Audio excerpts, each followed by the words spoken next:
All right, welcome to Saturday Night Horror Shorts. Let me switch this over so we can see the watch later, and we'll get into watching the spooky shorts and rating them out of 5. So, for anyone who hasn't been here on Saturdays, 7 to 9, the way that this works is I play a horror short. So it started out with just like mainly live action horror shorts, like the ones that are like, based off of like horror films, but just shorter, like around 5 minutes. And then we went a little bit into like horror stories that are animated. And now I've just kind of mixed them all up. But they should be somewhere around 5 minutes tops. And there's usually like little ads between them, but after we watch each one of them, we rate them out of 5. So I've put a bit more care, hopefully, into making sure that it'll not just be monopolized by a single company. Only time will tell. Let's get started. The first one is, after this ad, True Hotel Horror Story by the company we saw a million times last week, Wancy Entertainment.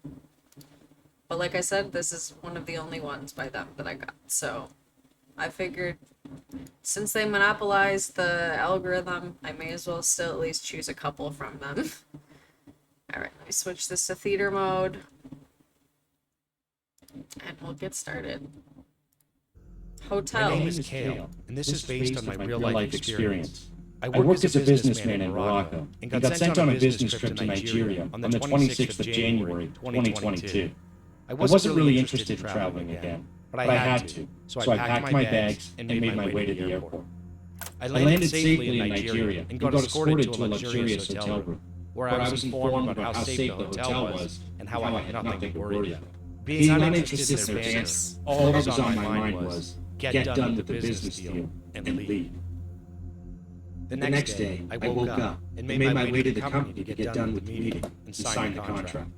The whole day went slow as hell, but I was glad that it was finally over. Making my way to my room, which was on the ground floor, I swiped my card onto the lawn and walked in, locking the door behind me. I decided to freshen up as I had already had my dinner before making my way back to the room. As soon as I was done, I packed my stuff for my departure the next day and headed straight to bed by 11 p.m. The clock struck 3 a.m. on the 28th of January. At that hour, I woke up and decided to use the restroom. When I was done, I made my way to the dispenser to get myself some water to drink. As I was about to take a sip, my eyes made contact with the window. The curtain slightly pushed aside. I could see a girl in a gown, around the age of 6, standing next to the tree, not too far from my window. She just stood there, staring at me. I sighed and looked at the time. Absolutely not, small child. What's up, Dookie Mookie? It's dangerous to be out there alone. Close your blinds, though. I turned around unbothered, but the atmosphere didn't feel right. I turned to look out the window again, but this time, it was no longer the girl, but a little boy, who stood there, staring right back at me. Oh, you being haunted. What the? I cursed as I shouted again, while gripping the window pane. It's too late to be out on pranks. Oh, really? Get back No, to your okay, room. I gotta figure out how to fix In that. anger, I turned around to leave, but then I remembered I left the window open. And when I turned to close Huh. it, my eyes widened as I released a gasp. The hairs on my skin rose at what I saw. This time, it was a dog. It didn't feel normal to me. All it did was stand in the same spot while staring right into my room. Does that fix I it? slammed the window shut, locked it, and ran back. Can you hear it at all Covering anymore? myself with my blanket, shaking with fear. I tried controlling my breath, but I passed out with fear. I woke up at 8 a.m. in the morning and got dressed as my flight is to take off by 10:30 a.m. As I walked Can towards still the hear door, it, okay. I noticed something, which made me remember everything. It all turned out to be a dream. But one thing I couldn't get over was that the door was unlocked and slightly ajar. My heart raced in fear. I checked What all about my now? belongings and noticed that Well, nothing was this, missing. I wouldn't do I anything. remember locking my door before heading to bed. But what happened?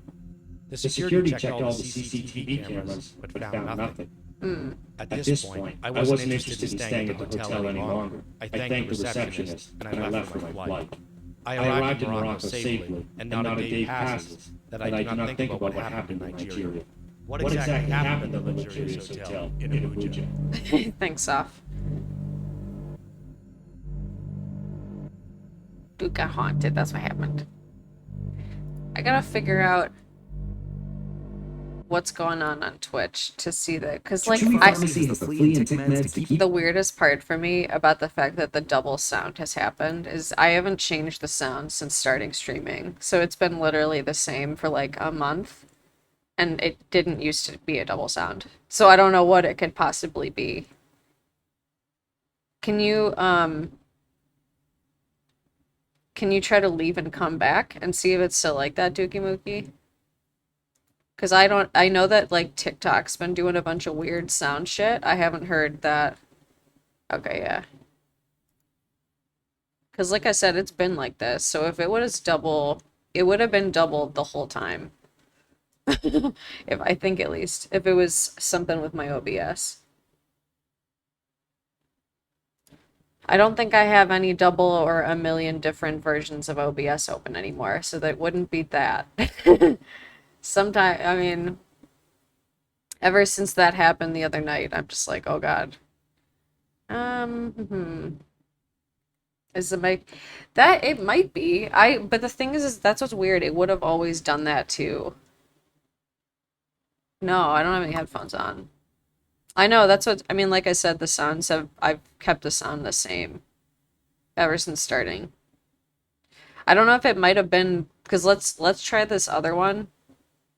Because I remember someone else the other night saying that it might have been the sound of the video itself that was like echoing.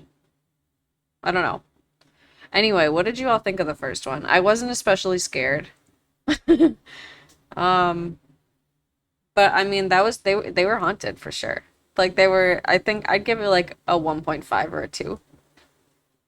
I gotta be honest, I was fixing the sound though, so I didn't catch like the part I think where he was getting peak haunted, but I'd probably give it like a 1.5.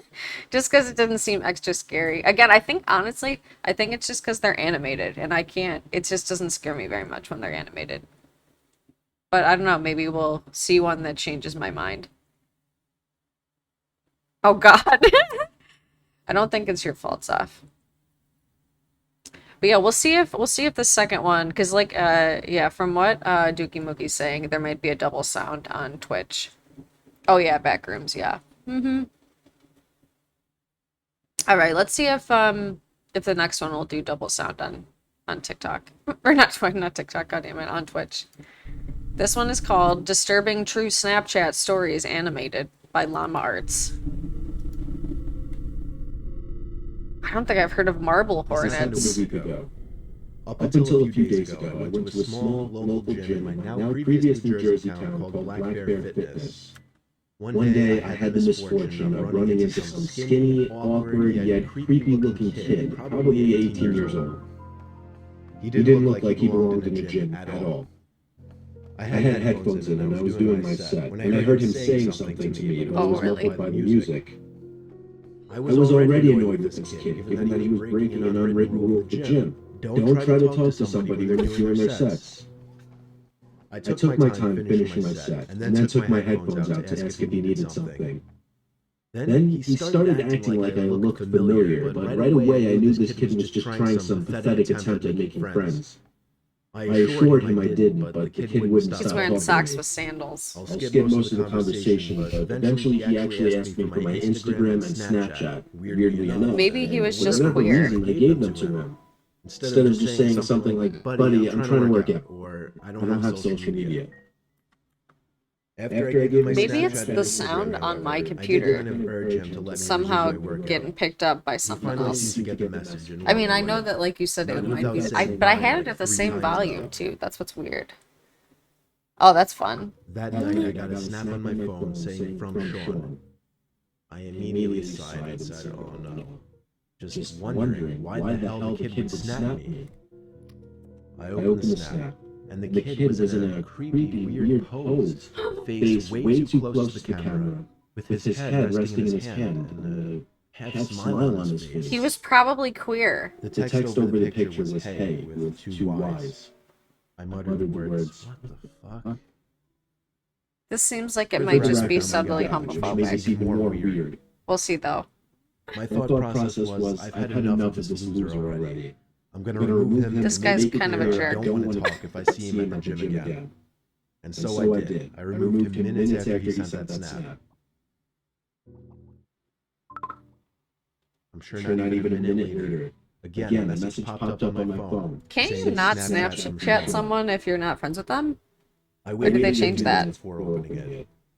This one was even creepier. Now the kid was sitting up on his bed. No smile, more of a surprised, angry expression. The text over the image said, "Why did you remove me?" Now I went as far as to block him, meaning he couldn't Oh, snap okay. anymore. Alright. That was that. I threw my phone on the desk and sighed out of relief.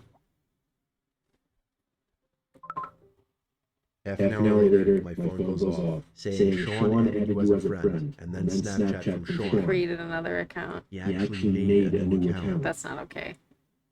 I opened the snap and felt my heart drop. It was a picture of my front lawn. Oh, The that's text not over okay. it, "Answer me, bitch." The first thing I could think of was, how did he find my address? Then I realized, Snapchat made that new map feature that lets you see where your friends are. Oh. I guess this is why I'm not on Window Snapchat. to see outside. This is my new It reason. was clear out there. I shut the window and the blinds and started considering calling 911. Yeah, that's no good. Nope. It Mm-mm. was the sound of taps on the window. Don't like that. I took a deep breath, and with one swift motion, I pulled up the blind and the window at the same time and pulled the kid into my room by his neck. What? I punched him in the face a few times before he was out cold. Now I called 911. By the time they arrived, he was awake, cursing me out, promising he'd be back and kill me. The cops heard it all. I didn't even have to make a case. The kid was an idiot. Luckily, the timing of this worked out well, because I just moved a couple days ago out of state. Only thing that worries me, I don't want to have to make a new Snapchat account. But anytime somebody new adds me on the app, I'll never know if it's J0111 110111 0111 311. Yeah, that sucks though. I never thought about that for like just randos. Actually, I think I got rid of my Snapchat once I saw that, and I like turned off the map and was like, absolutely not. No, thank you. Not in this world. What did you all think of that?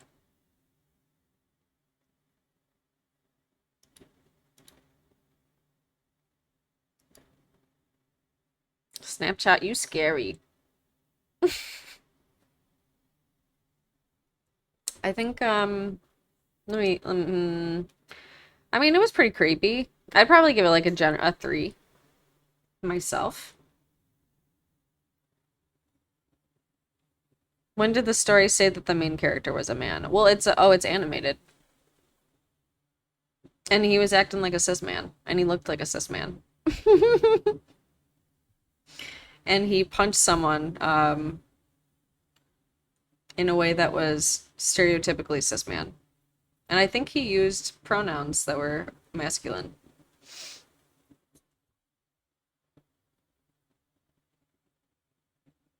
That's where I led that. I mean, obviously, we'll never know, I suppose. But he also acted in a way that was violent and appeared to be homophobic in the start. And then he was stalked. Maybe. I doubt that though. I bet that the characters, when they write in their story, odds are good, they tell them a little bit about themselves at the same time.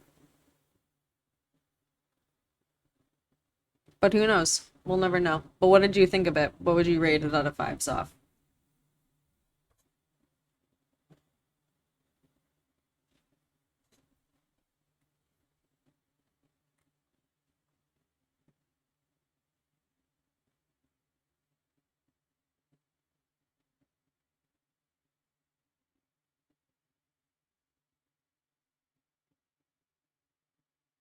It looks like I never noticed this disclaimer that they have also. It makes me feel like before, like, what was it, like a week ago? It was like, oh, it very well might actually be like children too.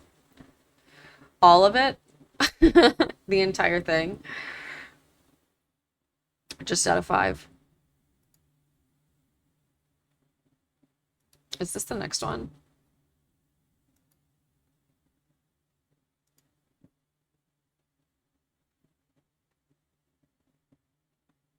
I usually rate it by how spooky was it, if that helps.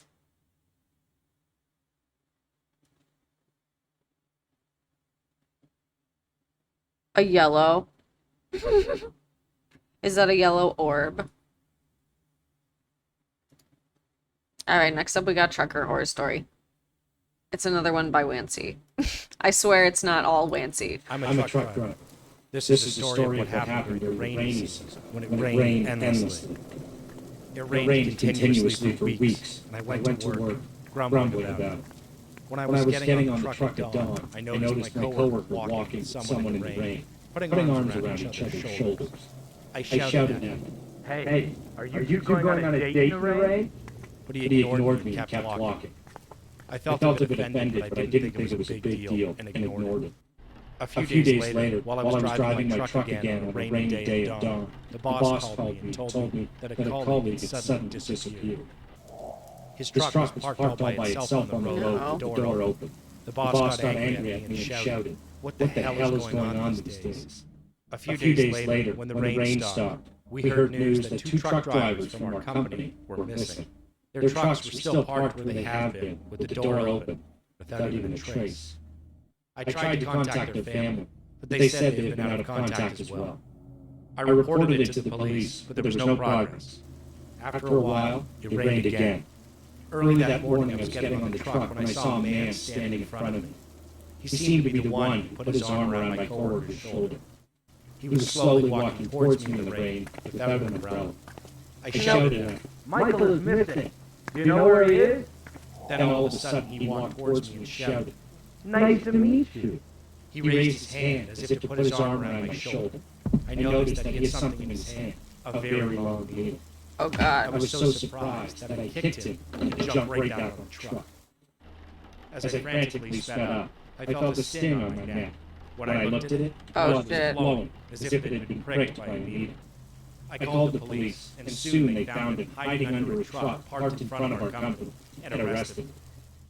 During the interrogation, he confessed that he was the culprit of the missing truck drivers. When the police asked where they are, he said they are in his basement. The police asked him why he abducted them, and he replied, "Well, when it rains, I get a little weird. I usually couldn't do it, but when it rains this long, I can't stand it. It was when I was 10. It was also a rainy day like this. That's not a good I was enough on reason the to car attack with people my with a dad. needle when it There was a big rains. truck in front of us, full of steel rebar. You can't Then do that. suddenly, one of the rebars fell off, and it went through Oh, our they car got Final and into my Destination. dad's body. I saw it with my own eyes. Oh jeez. After that, on rainy days, that scene comes to mind. When I hear the rain, I look for a truck. Oof. and he hollered, slamming the desk. Let's go to the basement of my house. I'll show you where it's at. And he screamed like crazy. When the police arrived at the basement of his house, there was a very large steel rebar on the wall.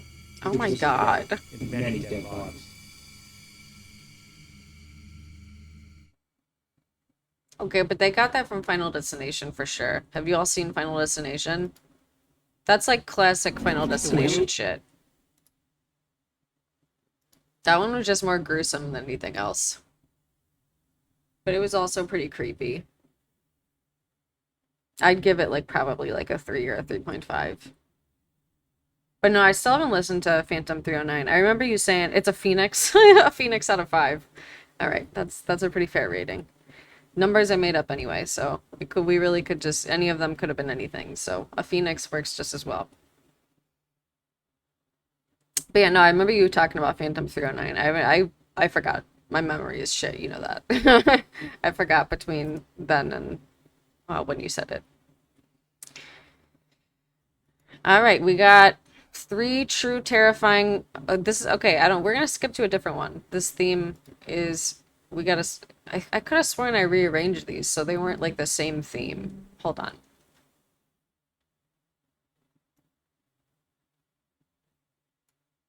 All right, next up we got 4 creepy gas station horror stories. Apparently lots of automotive stuff is creepy. So in total it's like 1622, so I figured that they would be like 4-ish, 5 minutes each.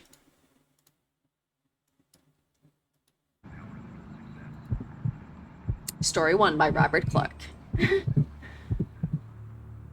Years ago, I did the night shift at a gas station because I was strapped for cash and needed a second job. Mr. I worked the Nightmare. night shift there for a few months. It was around my second or third month that this guy started regularly coming in really late at night, always around 2 a.m. He was about 6 feet tall. He had long, stringy hair. He'd always come in, buy a tall boy, and leave. But after a while, he one night asked me my name. I told him my name, and he just kept saying, "Rob, I like that," as he laughed to himself. He cracked open the tall boy he just bought and walked out of the store talking to himself. He was clearly hammered. This was the night I was curious to see if he had been drinking and driving every single time that he come to the store. I watched as he left, and he walked out of sight off the gas station property. That would make sense. He never once bought gas anytime he came in. He'd always just buy alcohol. I'd seen him just about every night after that for a while. He'd come in, some nights noticeably drunker than others, and sometimes he'd just lean on one of the shelves for a while, not say anything. He'd always greet me with a "Hey Rob" anytime he'd come in. One night he was just leaning on a shelf, drinking the tall boy he just bought, not saying anything, just staring at the Want a wall. company. I asked him for his name finally. He looked at me, took about 5 seconds, and said, "Bob." Now, I always felt like Bob is a go-to fake name when you're lying about your name. It is a I go-to fake wondered if the name. first thing that came to mind for him was Bob because it rhymed with my name. But I went with it. They're I twins. said, "So Bob, where do you work?" He laughed so loud it actually startled me. He said he doesn't work. He said the government completely fucked him out of his job.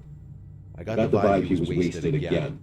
He looked at me with an angry-looking face, but interestingly said, "I like you, Rob. You seem like you know what you're doing."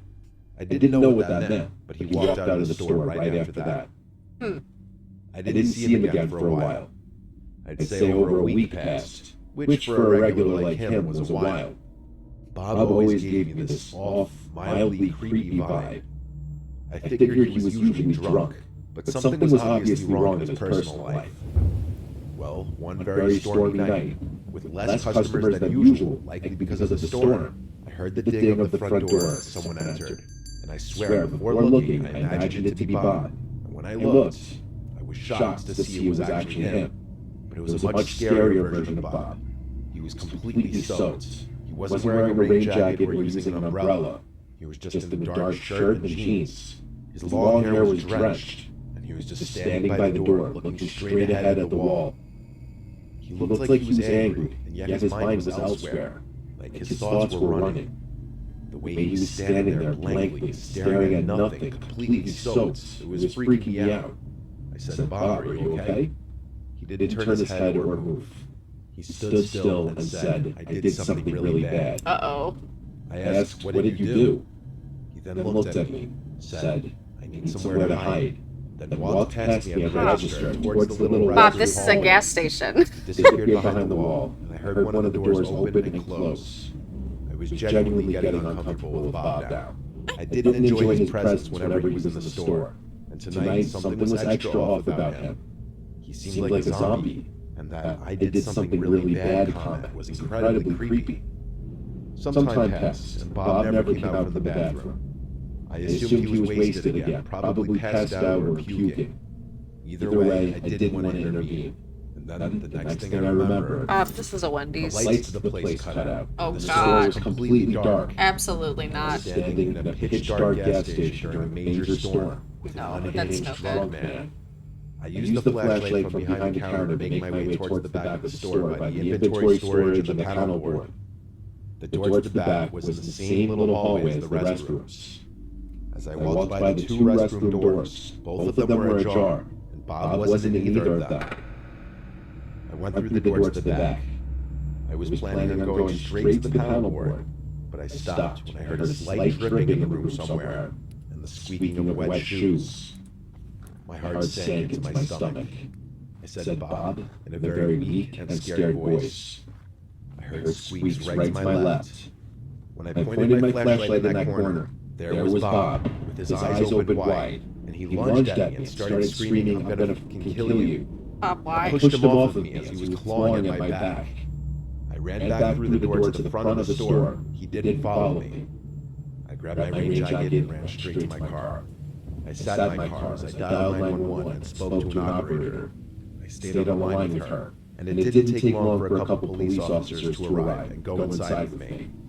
Bob was still hiding in the back room, huddled in a corner, apparently like some rabid creature. His pupils were huge. I only noticed it then. He was on something. They took him to the station after I told them that he lunged at me, threatened to kill me, and stated that he did something really bad earlier. Yeah, that wasn't cool, I Bob. found out None of that was later cool. that this Bob guy's real name was Martin. He had brutally beaten his ex-wife to death. Oh my god. Might have happened on that same night that he came into the gas station. Long story short, I never wanted to work another night shift at any job ever again after this night. Yeah, that's not worth it. Absolutely not worth it. You know he wasn't getting paid enough. That absolutely was not. That wasn't the job that you would continue to work. All of that, the whole thing, red flag. No, thank you. I'd give that like maybe like a 3.5. That was creepy. Like I said, I feel like with the lack of animation, it's a little creepier. I don't know. Even with the still images, it would be scarier otherwise. If there was some sort of cross between the animation that we've seen and then otherwise a squirrel out of zombies, yeah, that's fair. But yeah, I'd probably give it like a 3.5. Meh. Zoff, what number or other object would you rate it out of 5? What does everyone think? We got 2 more from this video afterward. The news story person, I guess overall, like I said, the one story was by whoever's name I said at the beginning, but they're read by an account by the name of Mr. Nightmare. So I guess this is what they do. They just read stories like this. Oh, that was the rating. Okay, I misunderstood. That's a squirrel out of zombies. Okay. I, for some reason, was thinking that was like a reference to Black Ops Zombies when I first read it. If you ever played that, okay. Alright. Alright, we got story 2, which is, I guess, written by Mateo, but read by Mr. Nightmare. Did you know that the vast majority of This is a commercial. Let me skip it. It's because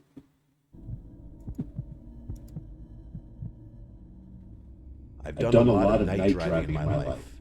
Not for work or anything. My old friend group and I would always just stay out till crazy hours when we were in our late teens and early 20s. Didn't everyone? I guess you could say we Oh, you were the can't hear it? losers. We thought staying out till 5 a.m. There. every weekend, hanging at parks or in parking lots was cool. Looking back, it was a stupid waste of time. But basically, for that reason, I've done my fair share of driving at off hours in the night. And usually that's when the drunkos and crazy people are on the roads. It was a weekend night. It had to be approaching 4 in the morning. I wanted to go home. I drove one of my friends home from the park we were hanging out at. And before driving myself home, I had to stop for gas. I used to like getting gas at night because there would be no other cars in the way. I pulled into one of my usual gas stations not far from my parents' house. As I was walking to the building to pay, there was a short guy wearing a hood walking past me. He stopped in his tracks and stared me down as I walked past. I said, "What?" as I kept walking. He said nothing, so I kept walking. Typical crackhead. I went inside the building to pay the attendant for my gas. I also bought a lottery ticket while I was there. I came back outside and started to fill up. I looked around, and as expected, it was a ghost town at this hour. Once done, I got back in the car and started driving home. Halfway home, I heard something behind me in the car. I looked in the rearview mirror, and there was someone in the rear seat looking back at me. That's no good. I let out a scream so loud I probably almost collapsed my lungs. I slammed on the brakes and screamed, "Get out!" It was the dude from the gas station. I opened my doors and started screaming help, knowing at least a couple people would come out from their houses. Sure enough, a couple house porch lights turned on, and I saw some doors opening. The guy got out of my car and said I could have slit your throat. As some people came out of their houses, he started to run away down the street. I didn't chase after him. A couple people came over to me and asked if I was all right, and I told them how a stranger was in my back seat. By now, the guy was out of sight. I wasn't about to start driving around after a crackhead. I thanked the people who got out and continued my drive home, making sure I didn't see him anywhere the rest of the drive. That was the scariest experience of my life. Yeah, that would be scary as absolute fuck. I'll give that like I mean it's like that's kind of old story at this point, but I'd still give it, just because it's scary, like a 3.5 or a 4. That's like everyone's one of, I feel like ever since you can learn to drive a car, that's like the stereotypical one of biggest fears that there are, right? What'd you all think?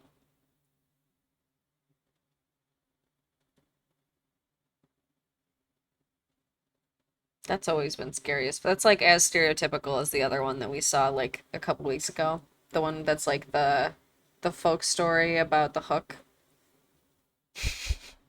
The 2-car expectation, and then the one that's, well, I guess there's a third one. I don't remember if we've already seen a rendition of it, where it's like there's the girl that's, you're gonna give it a hot dog. The one that where there's like the dead girl and then she's picked up at the bus stop or whatever. Or no, it just said she's like needs a ride. That's the other one. Those are the 3-car like stories that I feel like everyone's heard a million times. All right, story 3. The last one around a creepy gas station. Read by Mr. Nightmare. Written by Ed This event Hughes. happened in the mid-60s in the Atlanta area. At that time, I was about 8 or 9 years old. My father taught school in a suburb of Atlanta that was some distance from where our home was located. I went to the same school where he Ohio. taught, so I've I been on rode that with him exit. every day.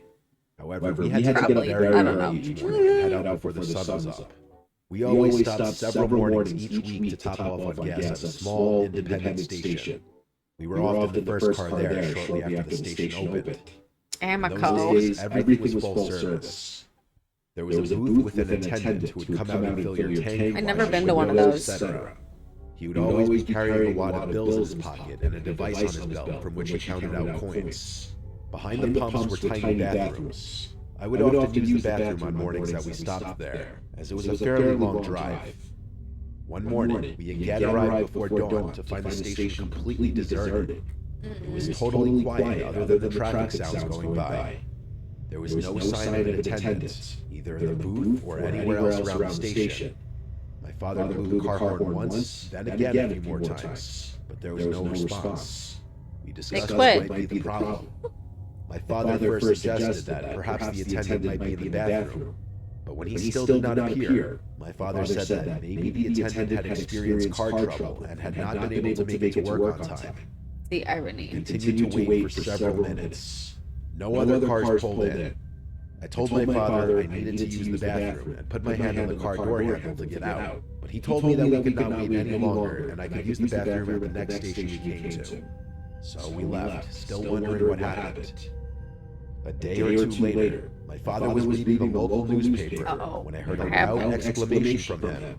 He excitedly told my mother and I about a small article which stated that the body of a gas station attendant had been discovered with multiple stabs stuffed into the men's bathroom of the station. Damn, he would have It was the found it. station we always went to. The article said the motive appeared to be robbery, as all cash and coins were missing. Early in the morning, the total amount of money was probably not a lot. The article gave no hint as to what amount was taken, but either way, that did stop the killer. I've often wondered how I would have been affected at that young age Yeah, if that's I had fucked. insisted on going to the bathroom at that station and had opened the door to discover the body of the murdered attendant. Eek. We never went to that gas station again. Yeah, you can chalk that one up. Oh, there's a fourth one. I forgot there was 4. Yeah, okay. Because now there's 16 minutes. All right. That one was pretty creepy. Again, I wasn't scared of it though. So I'd give it like maybe like a 2.5.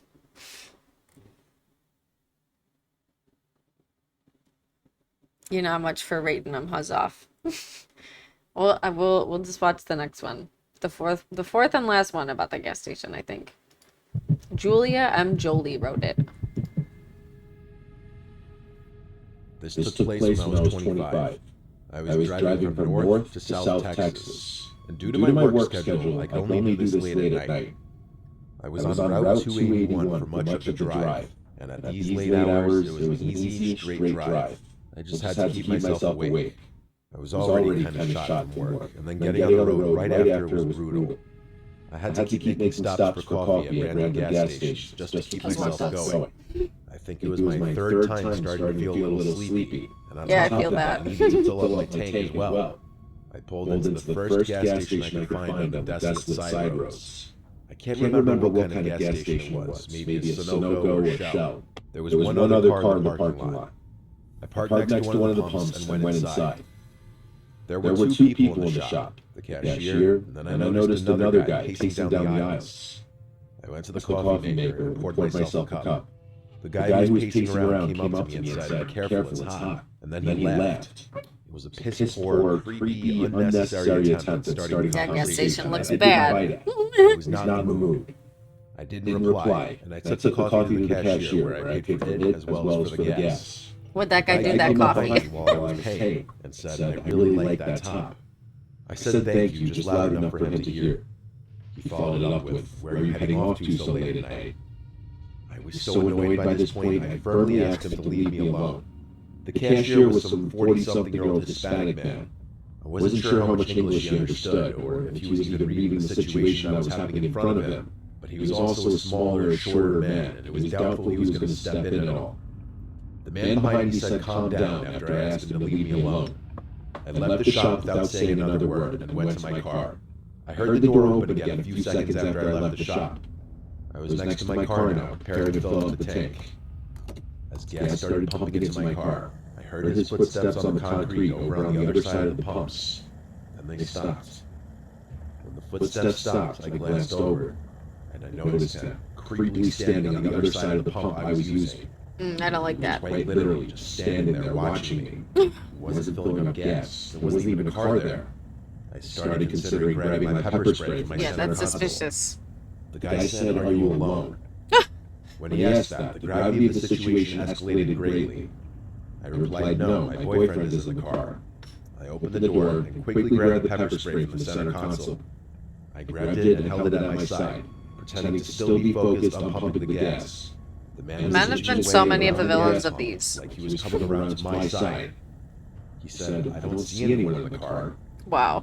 I pulled out the pepper spray and aimed it up at the man, and he laughed and backed away. He said he was just trying to make conversation. Yeah, that's not He funny. was walking backwards with his focus locked onto me still. I was just about done pumping gas. Then I felt and heard a clank. The gas stopped pumping. My tank was full. I had like $6 worth of change. I had to go back inside to get it. The man was in between the shop and I. I had to make a choice. I made the decision to get my change. I had my arm up in the air still, pointing the pepper spray can at him. He continued to back away, chuckling. When it was safe, I turned my back to him and entered the shop and asked the cashier for change. I told the cashier that that man was making me really uncomfortable, but it seemed like he didn't really understand what I was saying. Once I got my change, I looked out the glass door into the parking lot before leaving. I didn't see that man out there. I was scared to go out Is he there. gonna be in the car If you were hiding somewhere. again? I stepped outside in front of the shop. I didn't leave that little sidewalk. I just stayed there, looking around. That man was gone, out of sight, which meant he was absolutely hiding. Eventually, a pickup truck pulled into the parking lot and pulled next to one of the pumps. A large man with a beard stepped out, and I went over to him asking him for help. I asked him to check if there was a man hiding behind my car. He was confused, but he did it for me. He got to the other side of my car, and he yelled, "What are you doing?" And there went that creepy man hurrying away from behind my car. He started to run away into the darkness. It's okay, surrounding the Lady gas Fox. station. Welcome. I think that meant so much. And he said in his thick southern accent to be careful out there. I left that parking lot in a hurry, and I continued the rest of my drive. That creepy man was 100% waiting to pounce as soon as I unlocked my car doors. And that's really disturbing to me. The world is bad sometimes. That's, I mean, that shit would be scary. Like I said, I don't know if I just have a bad, like, ability to, like, put myself into the position now that I'm just so used to watching, like, horror shorts that don't, like, give me any room to, like, have to imagine or what. But, I mean, that would be scary as absolute fuck, but I wasn't all that scared by it. In theory, I know it's scary. I'd give it a 3. How much of that one did you catch, Lady Fox? It was like, you know, it was a scary man at the gas station. Being scary. The villain is the cis man. We got a lot of road-related ones, apparently. I didn't notice this. We got 2 terrifying encounters chased on a country road. Not enough to vote. Fair enough.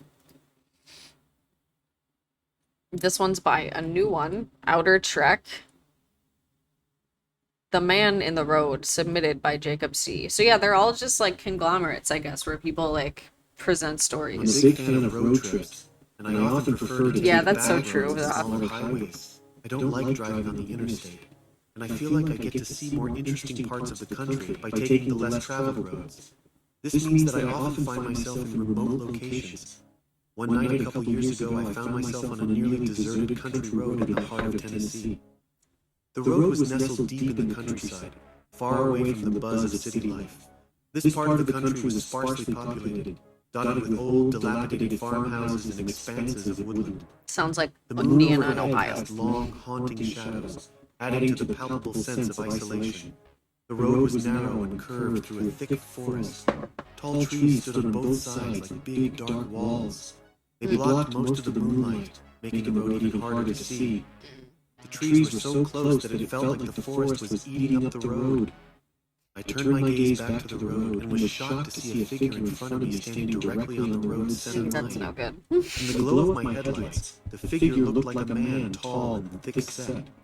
He had a large, scruffy beard reaching down to his chest. He wore clothes that reminded me of a farmer or a ranch hand. He was wearing a wide-brimmed hat low over his eyes. He was standing right in the path of my car, waving his arms above his head. He wants help. With little time to react, I swerved to avoid a collision. The sudden change of direction caused my car to slide into a shallow ditch at the side of the road. I tried to drive out of the ditch, but my car only moved forward a bit before sliding right That would back. fucking suck. I was slipping on mud or wet grass and couldn't quite get traction. I glanced up in my rearview mirror. The man I had swerved to miss was still standing in the middle of the road. Then he began to move towards my car with a slow, deliberate stride. I briefly wondered if he was just having car trouble or needed help in some way. The thing was, I hadn't seen any other cars nearby, and something about his steady, methodical gait raised the hair on my arms. It wasn't the kind of approach you'd expect from someone in need of help. It was predatory, like a wolf closing in on its prey. As he drew closer, I can't could see imagine that what he that was looks holding like. something in his hand, a bat or maybe a length of a 2x4. My heart pounded like a drum against my ribs. I considered getting out and running, but I was miles from civilization. Running through an unknown forest in the middle of the night with a That would be a bat-wielding total maniac nightmare. on my tail didn't seem like my best course of action. I quickly locked all the doors, praying that they would provide some kind of protection, if only temporary. I revved the engine, the car lurched forward, then slid back. I checked my mirror. He was still coming. Suddenly I remembered a trick from my winters living in the Midwest. When I got stuck in a snowbank, sometimes I could Yeah, you get can, out by like, rocking the car yeah. back and forth. I know It that was worth it. from living in I the threw the Midwest. car into reverse. Yeah, then honestly, drive, just stay in the then car. reverse again, then drive, trying to get it out of the Yeah, ditch. you gotta rock I it. could feel the car moving a little further with each attempt, but I was still stuck. The man kept advancing. I mean, in mud though, that's not gonna work. You're gonna dig yourself in. Closer. When he was about 30 feet away, I felt the tires grab and my car finally lurched free from the ditch. Without wasting a second, I pressed down hard on the accelerator and sped away. I glanced at my rearview mirror and saw headlights turning on behind the man just off to the side of the road. How did I not see the car earlier? No time to think about it now. This meant there were at least two of them. The man hopped into the truck and they came tearing towards me. I was shocked at how quickly they caught up to my car. The pursuit that ensued was the most terrifying thing that's ever happened to me. My eyes kept darting between the road ahead and the rearview mirror, where I could see the truck advancing. It was a massive late-model truck that was jacked way up off the ground. I couldn't believe how fast it was. They never hit my little sedan, but they came disturbingly close a number of times. It was clear they were trying to scare me into running off the road again. I maneuvered through the winding country roads as fast as I could, desperately trying to escape. I rounded a corner and felt a glimmer of hope. An exit sign for a small town just 2 miles farther down the road. I gunned it for the next couple minutes and took the exit, hoping the truck would keep going. No luck. They followed me down the exit. The town was eerily quiet, but luckily the first gas station I came across was open. I swear to God, this was the same gas station picture as the last video. The truck pulled up on the road and paused, its massive engine idling menacingly. After what seemed like an eternity, the truck whipped around and tore off. Shaking, I called the police from the relative safety of the gas station. The officer who arrived took a report, but he didn't seem particularly concerned about my ordeal. He doesn't care. He told me they received a call like mine every 2 or 3 years. And Another gas station, yeah. Gas station stories all night, I I guess. asked what he meant, and all he said was, "These back roads aren't safe at night." He suggested I get on the interstate and head to the nearest major town, which was a couple hours away. After my experience with the locals, I didn't need much convincing. I thanked the officer for his help and made my way towards the highway, keeping a very close eye on my rearview mirror. Yeah, that would be Street scary. Pharmacy has the flea and tick meds to keep your pet happy and healthy. He's like, alright, city boy, get the fuck out of here. Guess you too, buddy. Exactly. I know that's what I was thinking.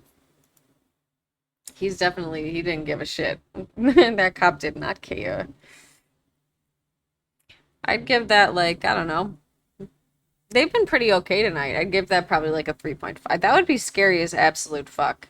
Like, especially if you got stuck in a ditch. I feel like that's the kind of shit that if you experience, you would have like the full body chills where it gets like cold as absolute fuck and you're like absolutely terrified. 2.9. I think that's fair.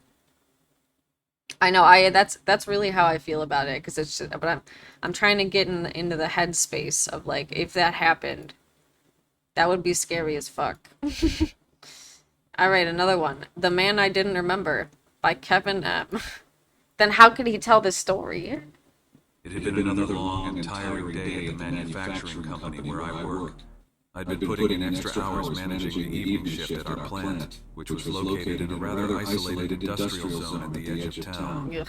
As night fell, the entire area descended into an eerie stillness, punctuated only by the occasional distant hum of machinery. I know exactly On this what kind of particular area day, this is. My It's car awful. was in the shop for some repairs, which left me relying on Uber to get home. I Uber. live in a small town where ride shares aren't as common, so I knew I'd have a bit of a wait. The app informed me that it would take about 15 minutes for my ride to arrive. This wait, Uh-oh. which I usually That's wouldn't okay. mind, felt a bit unnerving in this silent, deserted industrial park. I was browsing on my phone when I heard footsteps. Seemingly out of nowhere, a stranger came into view, walking towards my pickup point at an unsettling speed. His pace was oddly quick, especially for Said someone I'm with showing up Uber. at You such a gonna desolate be place as call this for a hour. piggyback ride? I looked around nervously to see if anybody else was nearby, but it was just the two of us. He was gaunt, as if he hadn't had a decent meal in a while, yet his clothes were clean, giving no indication that he might be homeless. A rough stubble dotted his face, adding to his unkempt appearance. His eyes were intense and a little wild. There was an uncomfortable energy to him. Well, you can't have As wild he drew eyes closer, anymore. He launched into a conversation with me, as if we were old friends catching up after years. He started by insisting that we had attended the same high school, which I knew for a fact was impossible. I went to a small school and I knew everybody there. I definitely would have recognized this guy. The strange thing was, he did mention specific things that had actually happened during high school, like when our football team won the homecoming game my senior year. I mean, that's didn't not want to very... escalate, so I Anyone just said could that it make had that been a up. long time since high school, and I was sorry I didn't remember him. I'd forgotten a lot of things in the last 15 years. Me He too. brushed it off, seemingly unfazed, and insisted I should remember him. He kept pushing his bizarre narrative, disregarding my increasing discomfort and moving unnervingly closer. Then, the conversation began to veer into strangely personal territory. He started mentioning events that I'd only shared in a handful of recent Instagram posts.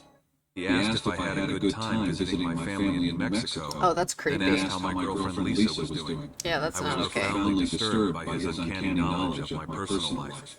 As this stranger continued his eerie storytelling, his insistence that I was pretending not to remember him grew. His tone turned accusatory, and his demeanor more agitated. The He only... said Yeah, that's a everybody good just point. wanted to forget him.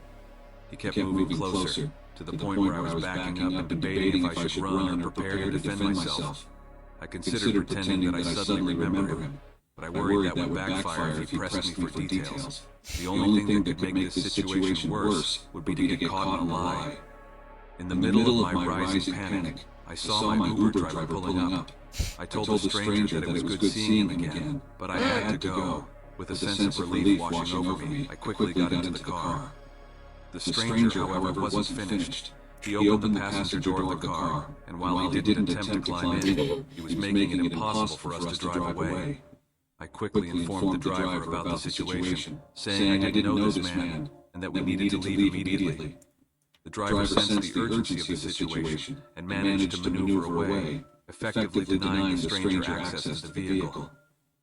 As we sped away from the pickup point, the stranger stood there, smiling joyously at me. Even as the distance between us grew, I couldn't shake off the fear he had instilled. Once I reached home, I was shaken and disturbed. Sleep eluded me as I replayed the creepy encounter, wondering what could have possibly been wrong with the man, and why he knew so much about me. That's not good. After the events of that night, I locked down all of my social media, and invested in some personal protection measures.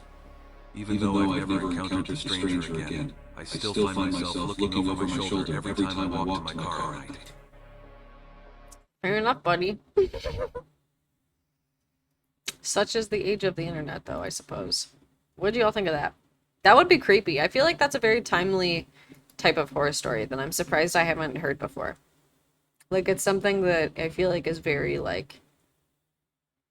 I don't even think it would have been as effective as a form of horror story, even, like, 10 years ago. Yeah, I think that was a very good adaptation of the times. Yeah, I think that makes sense. Yeah, it's creepy as fuck, and I think it's just super realistic. Yeah, I think I'd give it like a 3 or 3.5 also.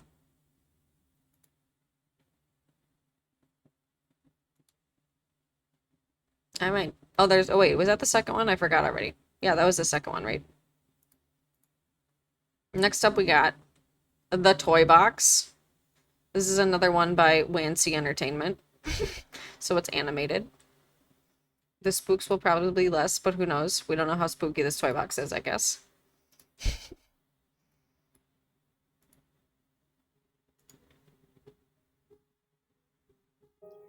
Jolene stood before a big oaken toy box. It had been over 15 years since she had last seen it. Now here it was, in her late mother's attic. Oh! In dust. I just saw what you said, Zoff. Hold on, we'll restart it, because I want to... You're in a complicated relationship with your friend. Why won't he confirm it? We need to talk to him. It must be confirmed. The toy box. Jolene stood before a big oaken toy box. It had been over 15 years since she had last seen it. Now here it was, in her late mother's attic, gathered in dust. She thought of long-forgotten memories of her and her brother Zach sitting in front of it, playing with their toys. Tears began to well in her eyes. She had not thought of Zack in a long time. In fact, she couldn't remember the last time she had remembered him at all. Perhaps looking at the toy box made the memories trickle back to her mind. It began to play inside her head like a movie. In their bedroom, Jolene and Zack Zack were sitting on montage. the floor in front of the toy box. Zack was bashing cars into each other, and Jolene was brushing her Barbie's hair. Their mother was out with her new boyfriend. So They were gendered. left to look after themselves. Why was it suddenly coming back? She blew dust off the top of the toy box and wiped the rest of it with her sleeve. She looked at hers and her brother's name scratched into the wood and drifted into another memory. The night she had scratched their names onto the lid of the toy box with a knife she had grabbed from the kitchen drawer. Her brother was cooking dinner, doing the best he could. Although their mother hadn't left them much, Zack had found half a bag of pasta in the back of the cupboard, just enough for him and Jolene. Once the dinner was served, they both sat down on the floor Where's and the ate sauce? plain, undercooked pasta. Oh, man. Jolene wiped tears from her eyes. She couldn't believe it had been so long since she thought of him. But now it was all flooding back like an unstoppable wave inside her mind. Zack and her mom were shouting in the kitchen, and it woke her up. Jolene went over to the bedroom door and held her ear up to it. "You're always out, it's not fair!" It was Zack. He was crying. "Why would I want to be here with annoying goblins like you two? I've got better things to do!" Their She looked mother like the shouted. Grinch. But we love you! It's the Can art love style. pay for the fucking rent? No, The nose no, it scissors. can't. Zack stormed to his room, weeping, and a moment later, Jolene heard the front door slam as their mother left too. That was all she remembered, all she needed to remember. It was clear to her now what had happened to Zack. He had been missing since that day for 15 years. Police never found him. Of course they never found him because nobody checked the toy box. What? Could it be? Bro. I don't like that. That actually gave me chills in a way that I didn't expect. Like, okay, so here's what I was, this is what I'm thinking. This is what I'm thinking, that allowed that to be so unsettling. Is there something to, any type of content triggering other emotions that then translate into different ones? Because that's what I feel like really happened. They played up the sadness and the tragedy and like the potential storyline, and then like it really quickly shifted into, did she kill her brother? Like, I don't know. Yeah, that actually gave me chills though. Either way. Yeah, that was scary. Let's say like 4. I think if a different person read that, like that voice for that reading was perfect. I think that was also deeply unsettling.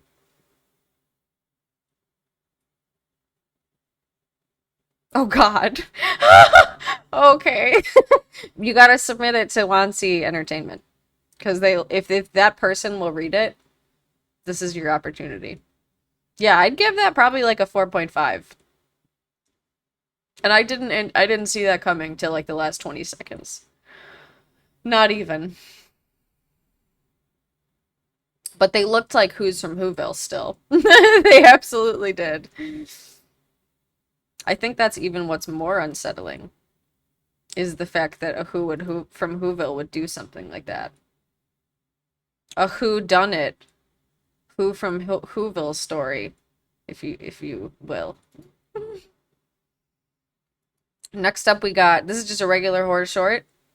Like I said, I mixed them in tonight. So we got the stories and then we got some short horror films. So this is a short horror film and it's called The Lake and it's by Alter. I mean, no problem, Lady Fox. The Lake. In 1946, hold on, let me read this to you. The state of Georgia flooded several evacuated rural communities to create Lake Sidney Lanier.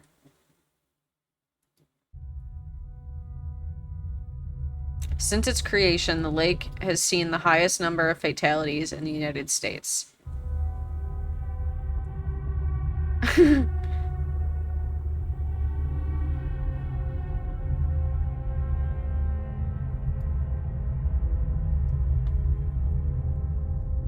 Does anyone know if this is real, by the way? Come on, it's romantic. The story about the lake, I mean. The lake. Okay, not in this universe. Just you, me, and nice starless sky. This is easily one of the better productions we've ever seen for a horror short.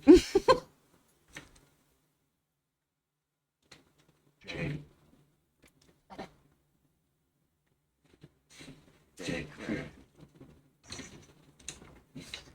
And we've seen them by altar before. Remember the first time onto this lake?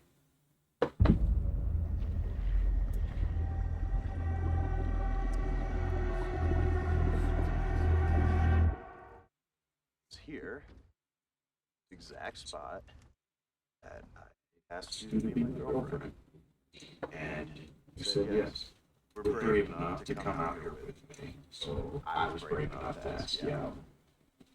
And because of that, we have each other. I hope it's mermaids. But the big scary mermaids, you know.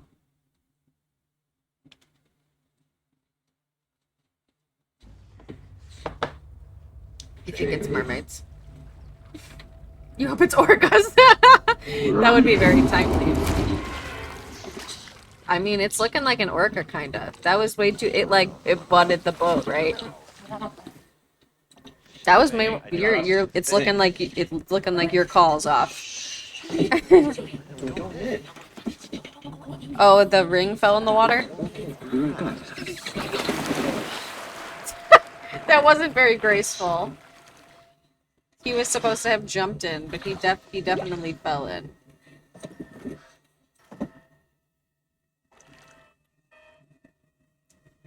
Well, he's never coming out. Or maybe he will, but then he's gonna get pulled over. Under by the orcas.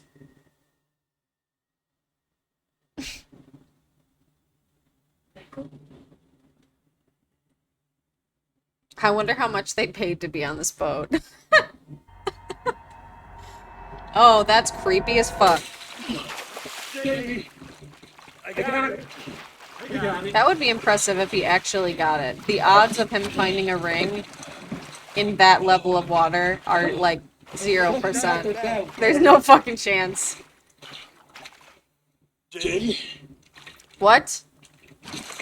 Uh-oh. Bro, you better get in the boat though. That was creepy person in the water. David? Mm-mm. Just get back in the boat.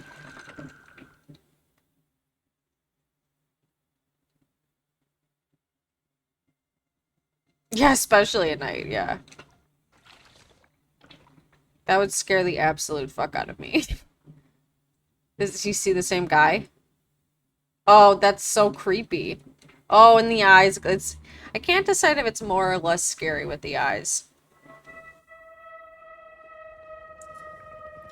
Whenever the eyes don't have pupils, it's usually pretty scary. That's a whole mermaid, though. You're not telling me that's not a mermaid. That's a bunch of mermaids. There's at least 2 mermaids. Ooh. Looks like I won this one's off. Unless they're not mermaids. We'll see. Oh. You're gonna let so much water in the boat. Is his hand gonna get bit off? Oof. That was a whole human. She gonna bite your hand off. She's a mermaid.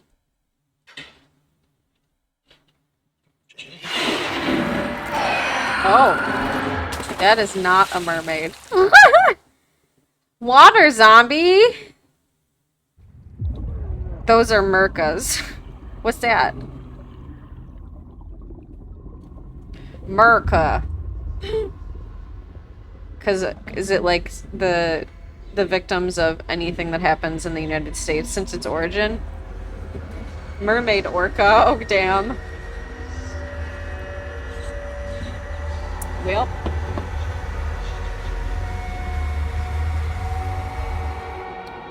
The lake. I guess that's what happens when you build stuff over a burial ground. Moral of the story is just don't do that shit. But does anyone know if that lake, the beginning, is true? About the creation of the lake? I would be interested to know if that's actually real. That was pretty scary though. I think that was a pretty good monster design. I'd give the yeah, like a 4. I wasn't scared, but it was like it had all this stuff. Pretty scary. It had the mermaid orcas. What's not to like? Oof. Close up. Oh my god, is that Hilary Duff? I haven't seen her in forever. Alright. Next up we got In the Walls by Burnt Mill Road. Another horror short film.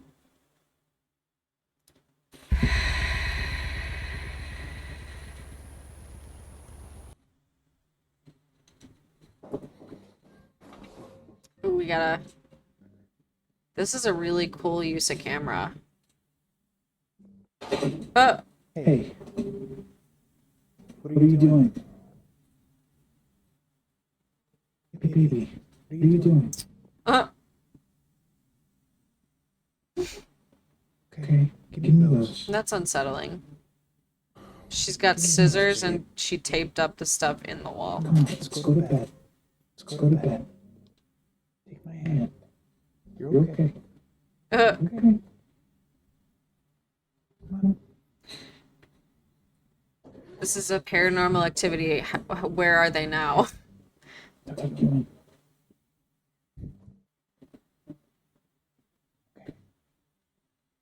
I like how she's wearing the quintessential dead girl dress, though. The commitment to those in horror is great. You just said that she couldn't dig in the walls, and then here you go, digging in the walls. Oh. Autumn. It's a vent. You see that shadow creature behind there? She's in the walls. You know, keep it shut. She's in the walls. Baby, you're okay. Hey, you're having a nightmare. It's okay. Shh. It's just a nightmare. Bro. Come on. Come on, Hi, sit. Puffer. You're okay. Here. You got about 20 minutes until it's 8:30. Go to sleep. It's deeply unsettling with the light and then the darkness. That's a really good way to do this.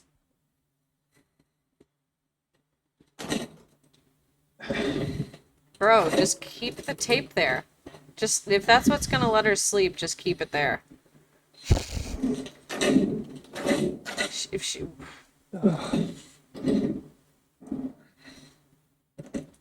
Okay, but imagine if a ghost couldn't get past some duct tape.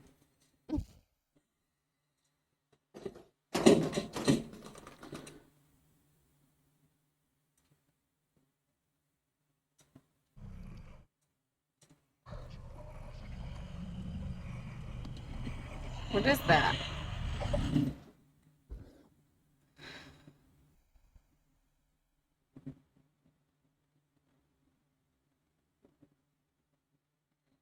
So that's their own video.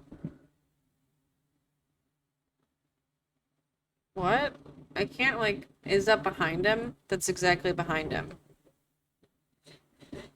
That's unsettling. Oh, and the light won't work, of course.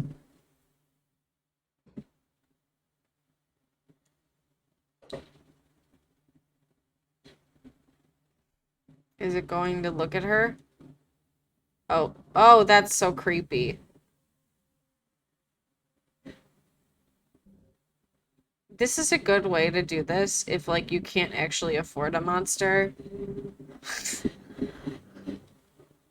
Because, like, that was pretty low quality mask as far as I can tell, but it's far enough away that it still looks scary. We'll see, though, I guess, when we see the monster up close. Yeah, that's scary. That's well done.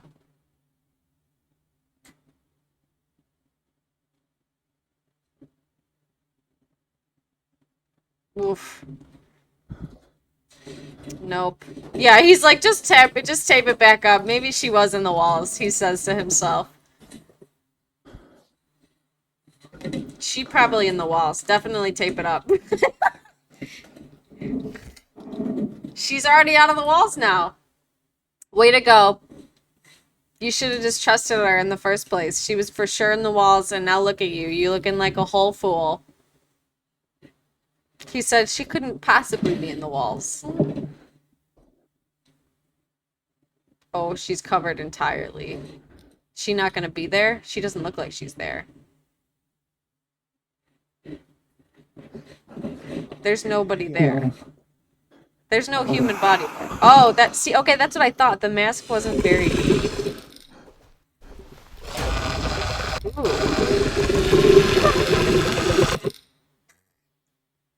See, like, the mask isn't very high quality, but they've done it in a way that I think is pretty good. If you got a bad case scenario like that, that's about as good as it gets, if you ask me. I'd give that like a 4 point. Nope, maybe even we'll give it a 5 even. Quick, what's the number for 911? Yeah, that's a really that's easily one of the best horror shorts I've ever seen on YouTube. For sure. That was well done. That was very well done. Especially with such a, because I mean, the thing that I really appreciate about these, and I think I've said this before, is just like, it's the persistence with usually such a low budget. I think that's really, there's some really admirable about that. That's usually what horror, like, just found footage is especially good at. And that definitely counted as, like, that sort of film. So I'd give that, like, a 5. We're giving that a 911 out of 5. Alright, we got 3 more. True terrifying. Okay, again, I don't know why all of these are apparently just, like, around cars. Three true terrifying trucker horror stories. Growing up, my dad had been a trucker. Addicted to horror. He would often come home and tell these off-the-wall stories that I thought were completely bogus, until I had something happen to me on the road. It was when I was on a multi-state truck haul. I remember it as if it were yesterday because it was my first and my last time going across several states while driving overnight. When I looked at my dashboard, the time was reading just past 10 p.m. It was horrible outside. The rain was battering into the roof of the cab, and I could barely make out the road with my windshield wipers on high. Since I had never driven across state before, this area of the route was completely fresh to me. The road was the curviest thing I had ever seen thus far. So far, I hadn't even passed the sign for a rest area. Yeah, that's so true. The road was entirely black except for the reflectors that lined the roadway. And the uncertainty is just, it is just scary. It didn't ease up soon. I was going to get off at the close stop and wait out the storm. I started getting an eerie feeling, though, when my CB radio went to nothing. Uh-oh, CB radio. Because nothing had ever happened like that before, and I've driven through some bad spots. I started to fiddle with the dial and try and gain some signal back, but I was stopped in my tracks when I noticed blinking taillights up the way. The car wasn't completely off-road, so I wanted to get by it and have to pass onto the other lane for a split second. This alone caused me to have to slow down significantly. I eased onto the brake, and I remember feeling a rush of annoyance at the fact that these people just left their car like this. We waited a few seconds to make sure nobody was coming the opposite way, and when I was satisfied that there wasn't, I made my way to the side and passed them. I'll never forget what I saw when I did that. As I drove past the car, I noticed a figure in the back seat, still going slower than normal. I stared harder until I could see that there was a boy in the back. I had a son, and I knew this kid could not have been older than 8. I felt my stomach clench. I felt that I had no other option except to stop. I didn't know if this kid was hurt or if he needed help, and I couldn't just leave him out there like that. Walking back to the car, I felt the hair on the back of my neck stand up. Something in the air felt wrong. Once I got up to his door, I saw that he was all right. He might have looked a little worn, but not injured. I remember trying to speak to him, and he wouldn't say anything except, "They took my mom and dad." Oh God. Now, I'm not easily freaked out, but that got me. It took me a second to find my words, but before I could say anything, I heard a shrill scream come from the woods beside me. It didn't sound human. It sounded feral. It was startling. The little kid didn't seem too concerned by it. It confused me because he all seemed excited, relieved. I was not too keen on it and tried to usher him to my trunk, but the next words out of his mouth stopped all of that. It sucked any concern for this kid out of my body. He looked me in the face with a dead look on his face and said that the noise was his parents and he couldn't leave. Then he started giggling. The twinkle flipped back in his eyes. The twinkle, my cat. Him, dragging Loon with me. Out of the corner of my eye, I caught a glimpse of something running at the tree line. It wasn't close enough for me to get a good look, but from the sounds I kept hearing, it seemed like it was getting pretty close. Closer than I felt comfortable with being. Then I heard another scream. It sounded like it was right beyond the front line of the trees. Almost like if it stepped out of the shadows, it would be on the road. I tried to get the little boy to come with me, but he started screaming. Abandoning him, I sprinted back to my truck and fumbled trying to start it up. After it was running, I hightailed it out of that stretch of wood. I don't know if I was imagining it or not, but I could have sworn I had seen someone running on the tree line beside me. I pushed the pedal down until, all at once, the canopy above me opened and I looked to see that I had service back. I made a call to 911 right then. I didn't know if the kid was okay or if he needed help, but the cops could sort it out. I let that night play in my mind for a few days before following up with law enforcement. What they told me left me with more questions than answers, and I don't know if I want to even know. The lady told me that they never found the boy in the car. The car was there, but when they searched the vehicle, it belonged to a couple that was from Mississippi. They had since been combing the woods for them, but no couple or signs of a couple had been located. I still look online every now and then, but still nothing. I quit interstate trucking the following week. I stick to the daytime hours now. He said, no more trucking. I'm I'm okay with that. Yeah, that would be scary as absolute fuck. I'd give that like a 4. I want to grab some chips. BRB. Twinkle thinks that every she getting treats. You guys can.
Try to eat these chips in a way that doesn't just become like eating chips ASMR on the microphone. We'll see if it will be accomplished.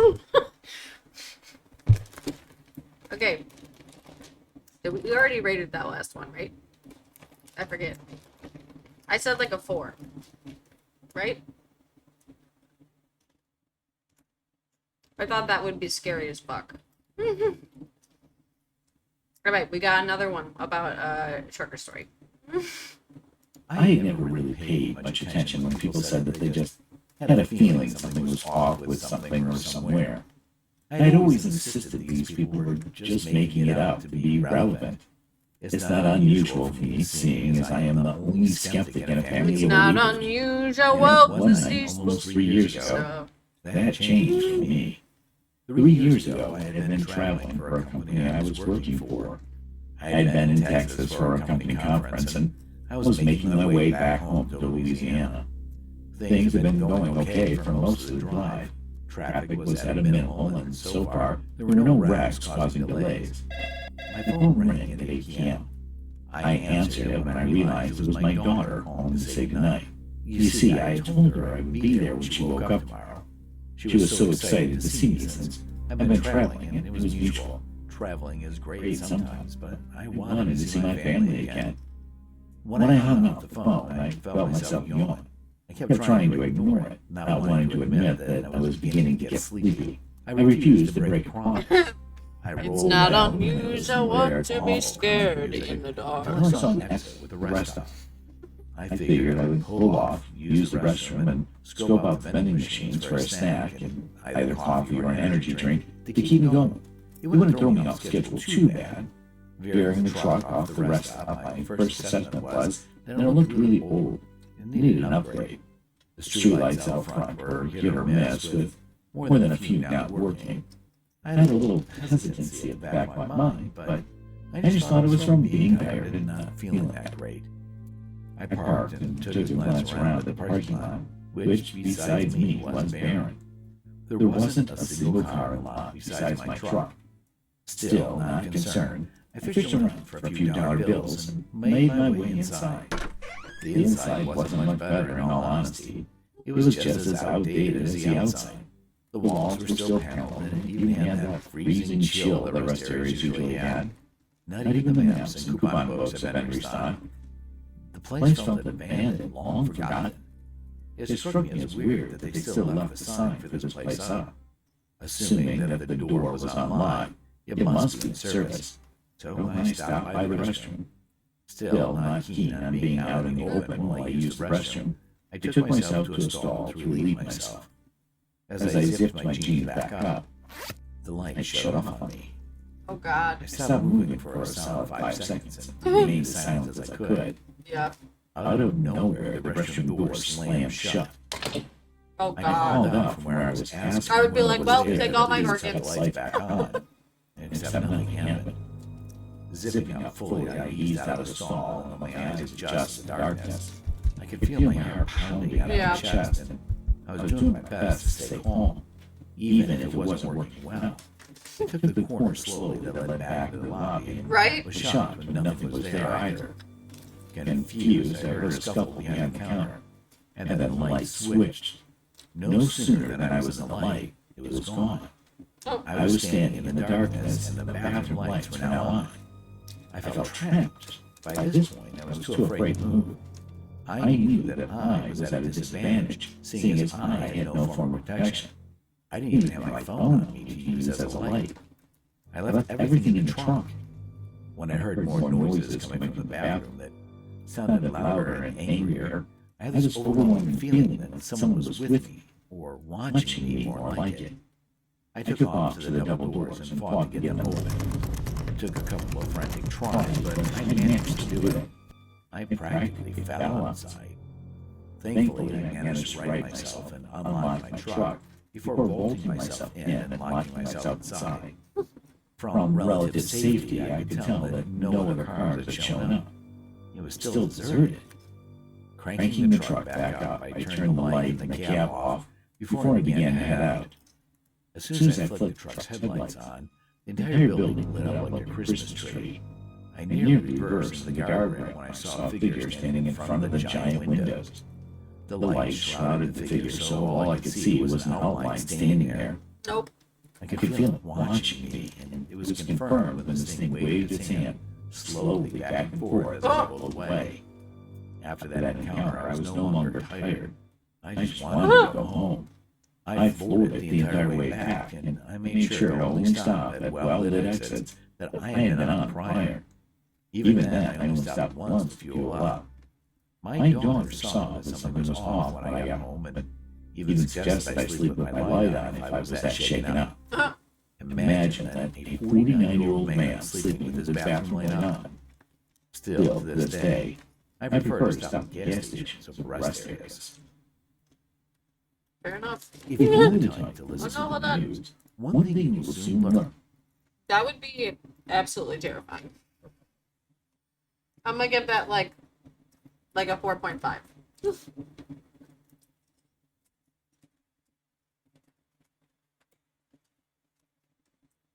Again, the pictures that they choose, they're good. Yeah. Alright, we're gonna move this one back a little bit.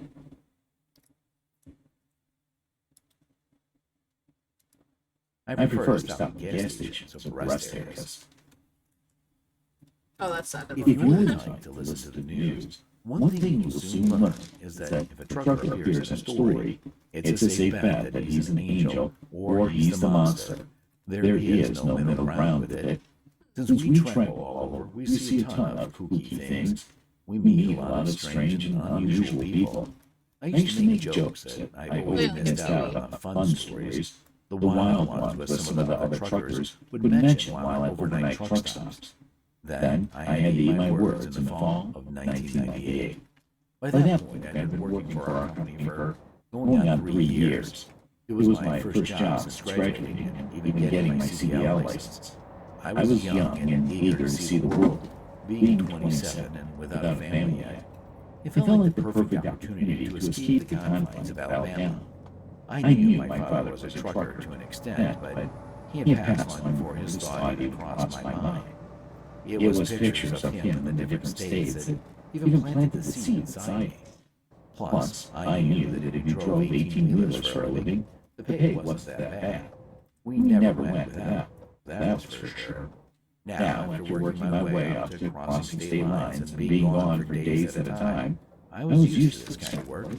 I had my own routine down to science. I had made a few friends on the circuit that I saw frequently enough to know names and faces. In that line of work, everyone is transient, not to mention it's usually a rough and tumble type of crowd.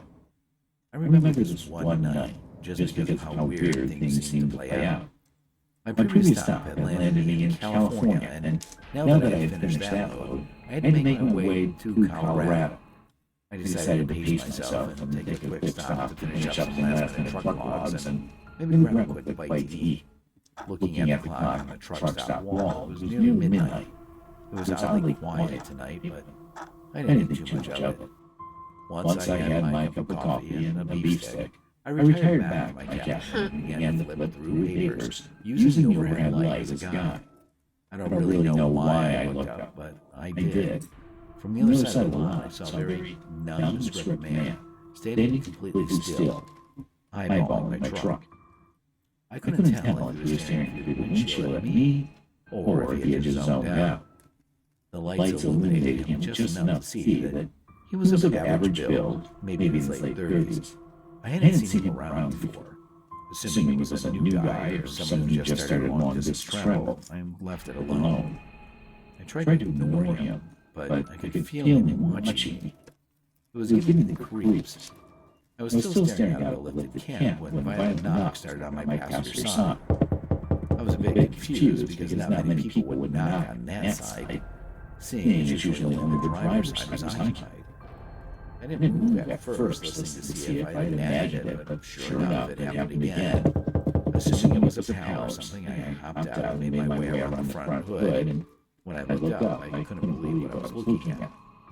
In front of me stood a petite, brunette lady. She didn't look a day over 20. That wasn't what shocked me, though. What shocked me was that she was only wearing a thin white tank top and white cotton underwear. Her feet were bare, hair was a mess, and she had makeup and God only knows what else everywhere on her person. Most noticeable was the rust red stains that marked her arms and stained her clothing. She made herself seem small. Her next words were even smaller. "He's going to kill me. Please help me." She wasn't screaming. She wasn't running away from the side of my truck. She was trying to stay out of sight as much as possible. I couldn't think of the proper things to say, so I told her she needed to stay in my truck, but I would go find someone inside to help us. Her reaction flipped. I had to immediately beg that man and assure her I wouldn't leave and wouldn't go get anyone else from here. I peppered her with questions on what she wanted me to do, and the only thing she was repeating was, "Please, just drive." I offered to call the police, but she was adamant that she wanted to go away from the truck stop entirely.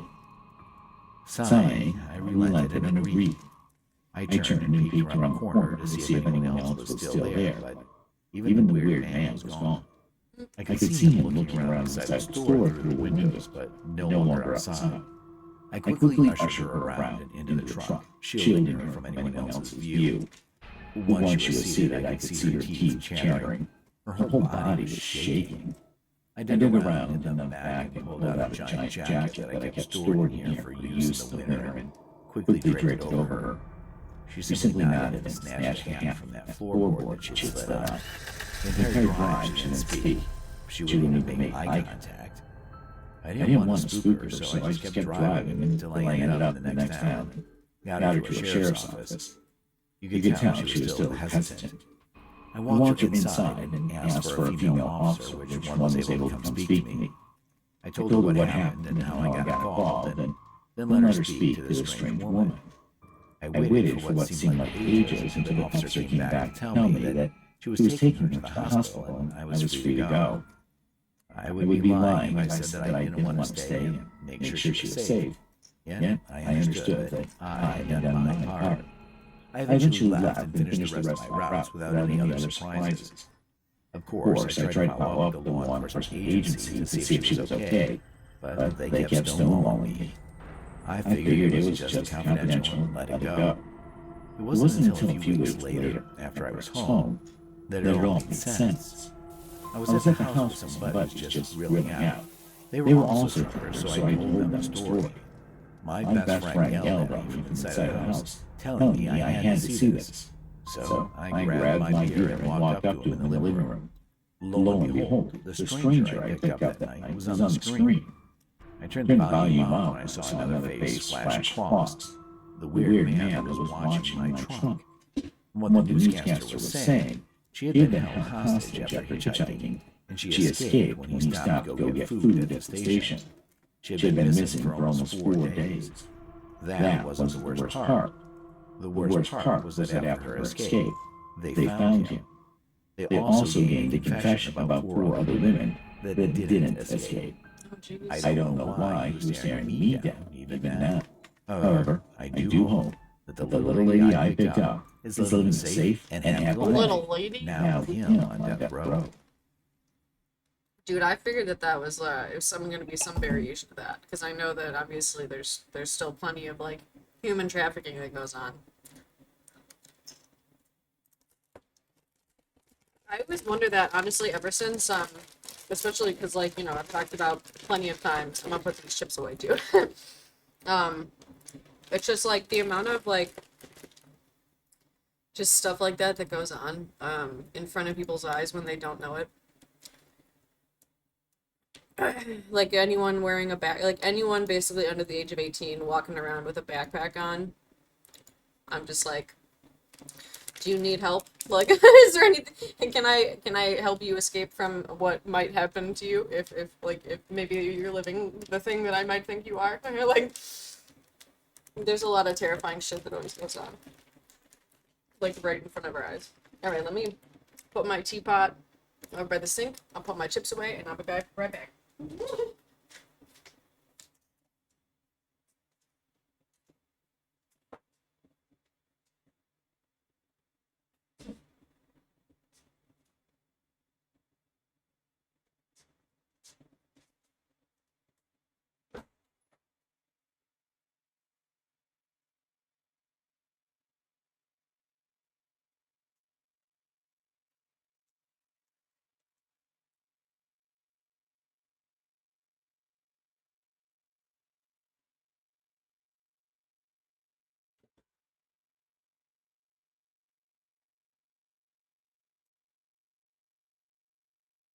Honestly, I think out of all of them, that was probably like the happiest ending. Like, which is so like fucked to say, but like the fact that at least like dude was found out and that you know, that he found her at all and that she was able to get out. All right.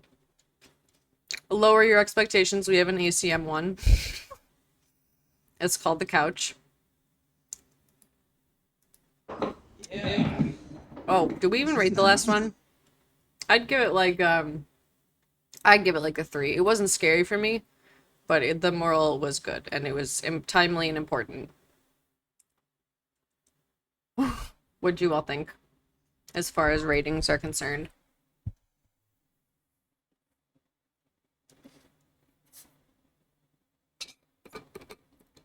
Apparently the last 3 were supposed to actually be real. Yeah, that's legit.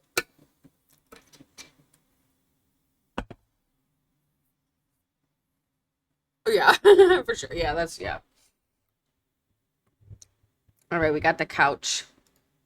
You said you got this off Marketplace? Yeah, my priest actually completed it. Wow. I'll have to check it out. Free couch. Can you help with anything else? Nope, that's it. Thank you. All right.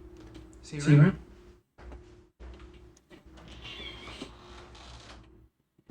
It matches the rest of her couch.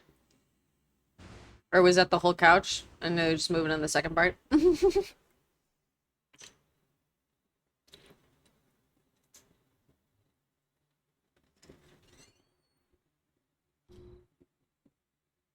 Is there gonna be someone in this? Oh my god, you gotta be kidding me. Uh-oh. They wouldn't have checked under the cushion to see if there's a whole human man inside the couch.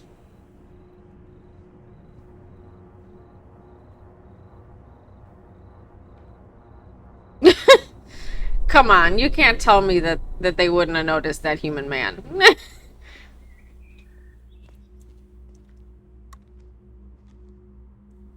The fit is cute. I give the fit a 7.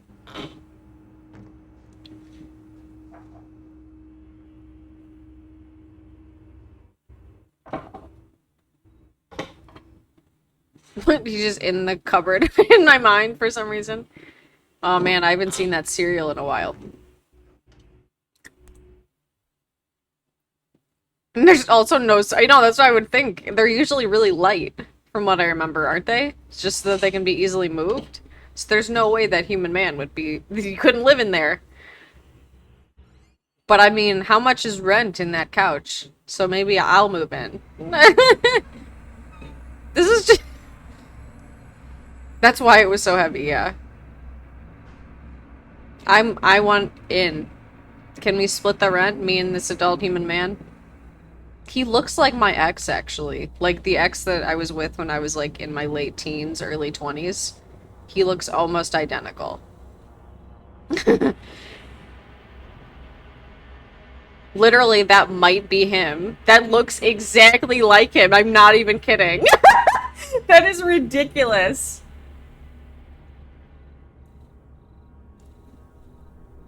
That is unbelievable.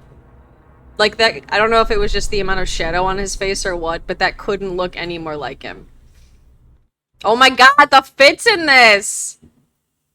I would wear the shit out of that. I know, for real! But we gotta find out who who's responsible for this episode's fashion. The icon.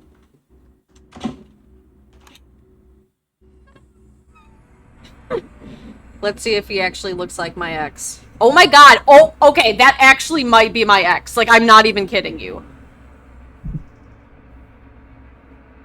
No, never mind. Okay, he just looks... Okay, he could be his twin. Like, I'm not even kidding.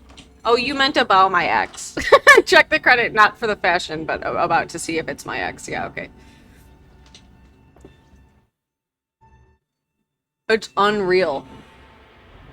Tell me he didn't eat crisps inside of the couch.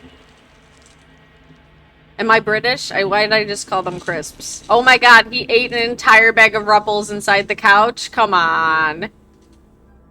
She's like, wait a second, is there an adult human man living inside my couch? He ate Doritos inside of it. He brought all the chips.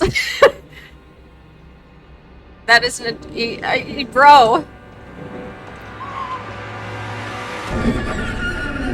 Uh-oh.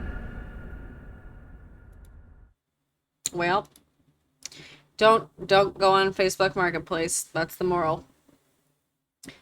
That wasn't scary, though, as usual for ACM. We're going to give that a 1. All the rest of... You giving it a 3? Okay, fair enough. It just looked too much like my ex, so I've lowered the rating. It was uncanny. Like, I think I might have mentioned him once before. How you doing, Opal? We're watching horror shorts. So there was... He looked like, not Jonathan Taylor Thomas. What the one from... Dawson's Creek? No.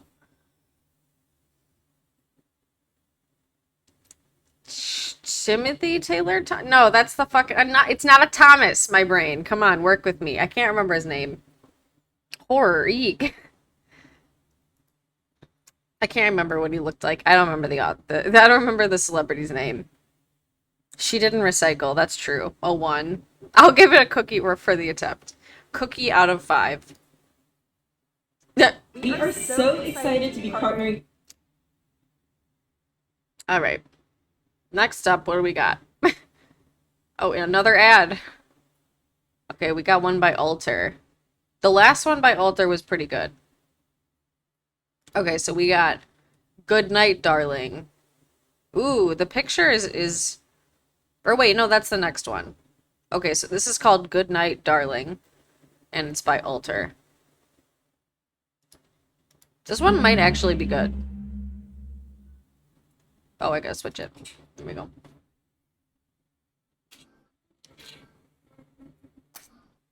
We love a pixie cut.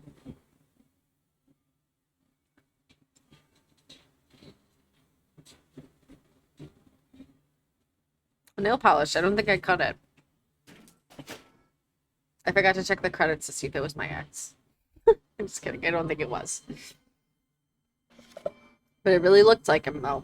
Oh, the ad. Okay.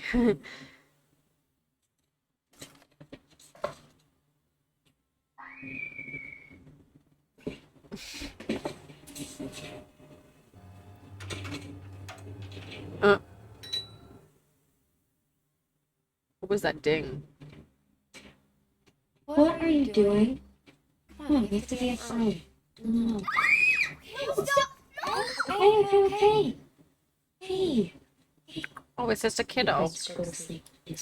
She looked like she was just a kiddo herself, so I didn't expect her to have a kiddo. Is she babysitting? She's watching me. Oh. Mom? She's just checking on you. But she smells different. What?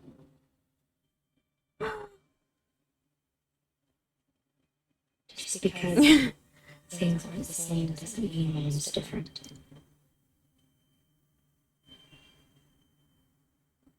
Yeah, I know.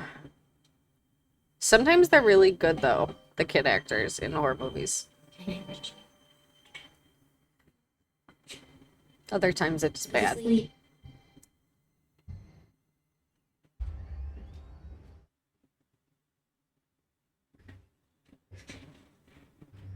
Staircases like that are always full of nightmares. But we're supposed to be packing.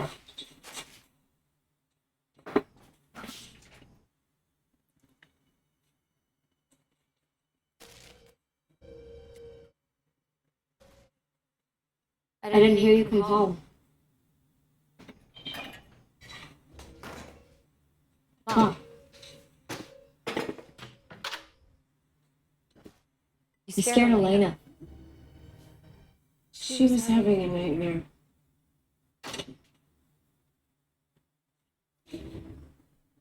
I think she misses Dad.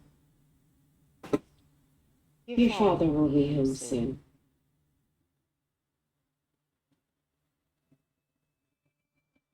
Yeah. Yeah, I was gonna say. You think? Ma. I mean, they even showed her Ma. face straight on. There they are.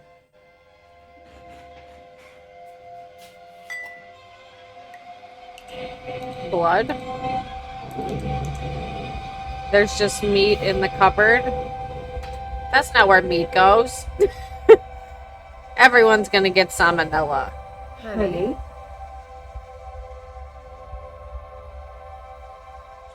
Honey. Honey. Is she peeling off her face? She looked like she about to peel off her whole face.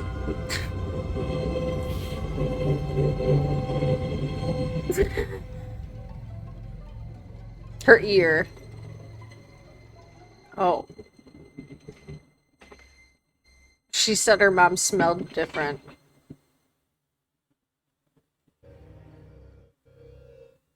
Was her ear in the cupboard with the meat? I didn't miss that, I guess. Take your sister and run. She goes to sleep like that didn't happen? Bro. You got the scariest bedroom in all of history. Oh, isn't that a sign for lying? I forget. Oh, did her door just shut abruptly? Child laughing. Oh, that's not a good sign.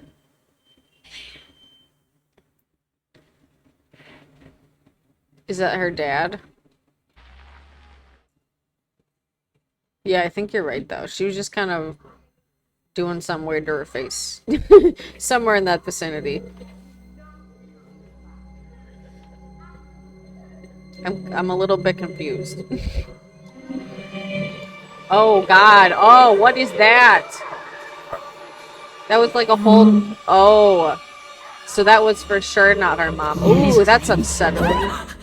Dude. That was pretty good. That was like... I feel like there's an untapped part of horror that just uses like... Well, no, I guess you see it a decent amount in horror now that I think about it. Because they use it a lot in like... Yeah, I think it gets a 5 for sure. They used it a lot in The Taking of Deborah Logan.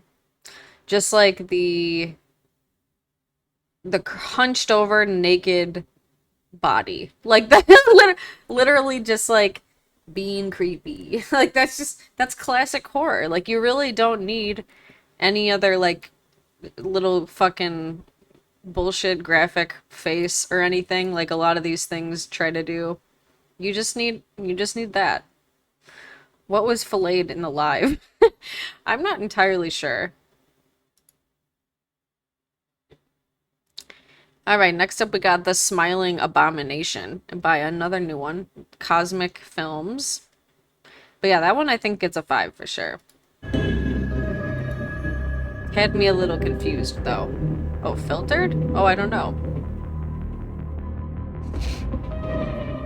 This one's gonna have aliens, probably. Panda want another fucking hamburger. Pando is forever begging for scraps. Alright, we got a creepy little frame. $15. That's not a bad price. Too many Bacardi. You gotta drink the water now.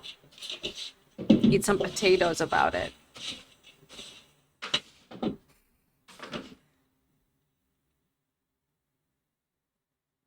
Oh, it's a mirror.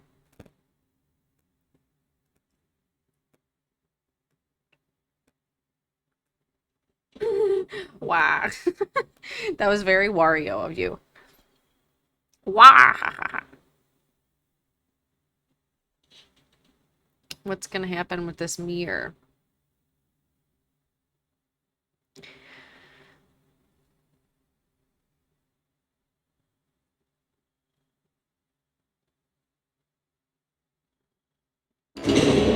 What the fuck? You can't just do that to us.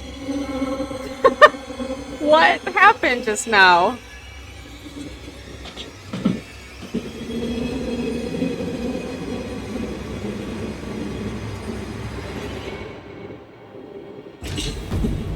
What?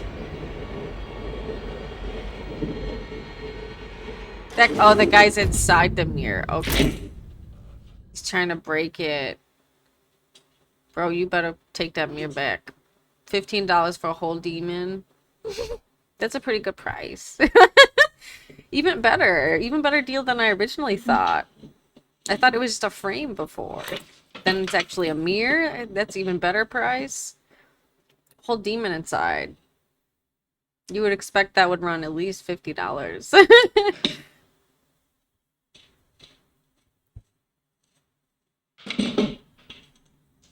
Yeah, you gotta just throw it away at that point. It's broken.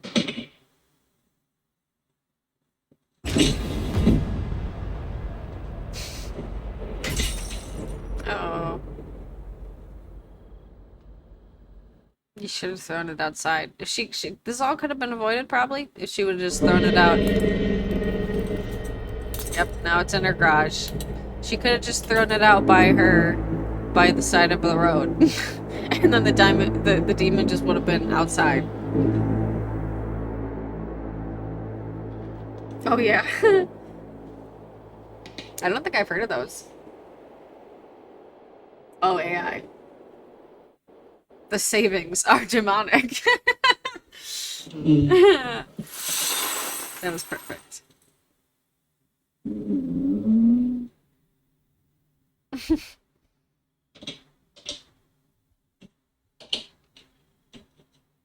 Buy one mirror, get one demon for free. I bet it is scary, yeah.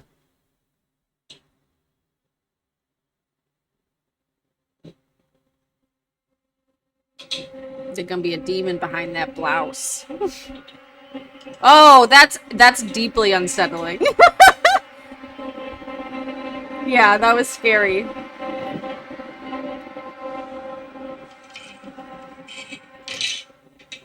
It's always scariest when it takes a second for your eyes to adjust. Oh, how did she not see it? Don't tell me you didn't see that demon face. We gotta find more by Cosmic Films.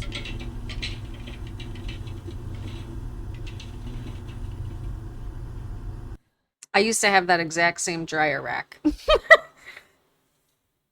With twins.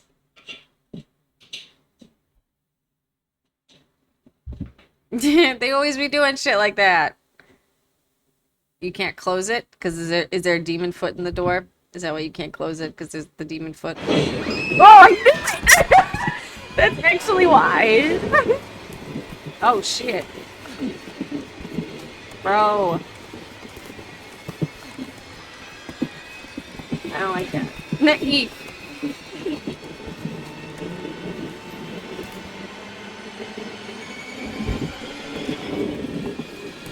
That's no good.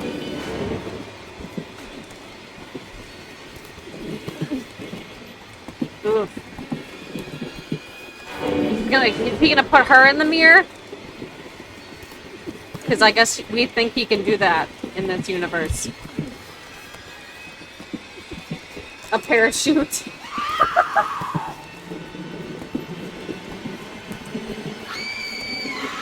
You're gonna get mirrored.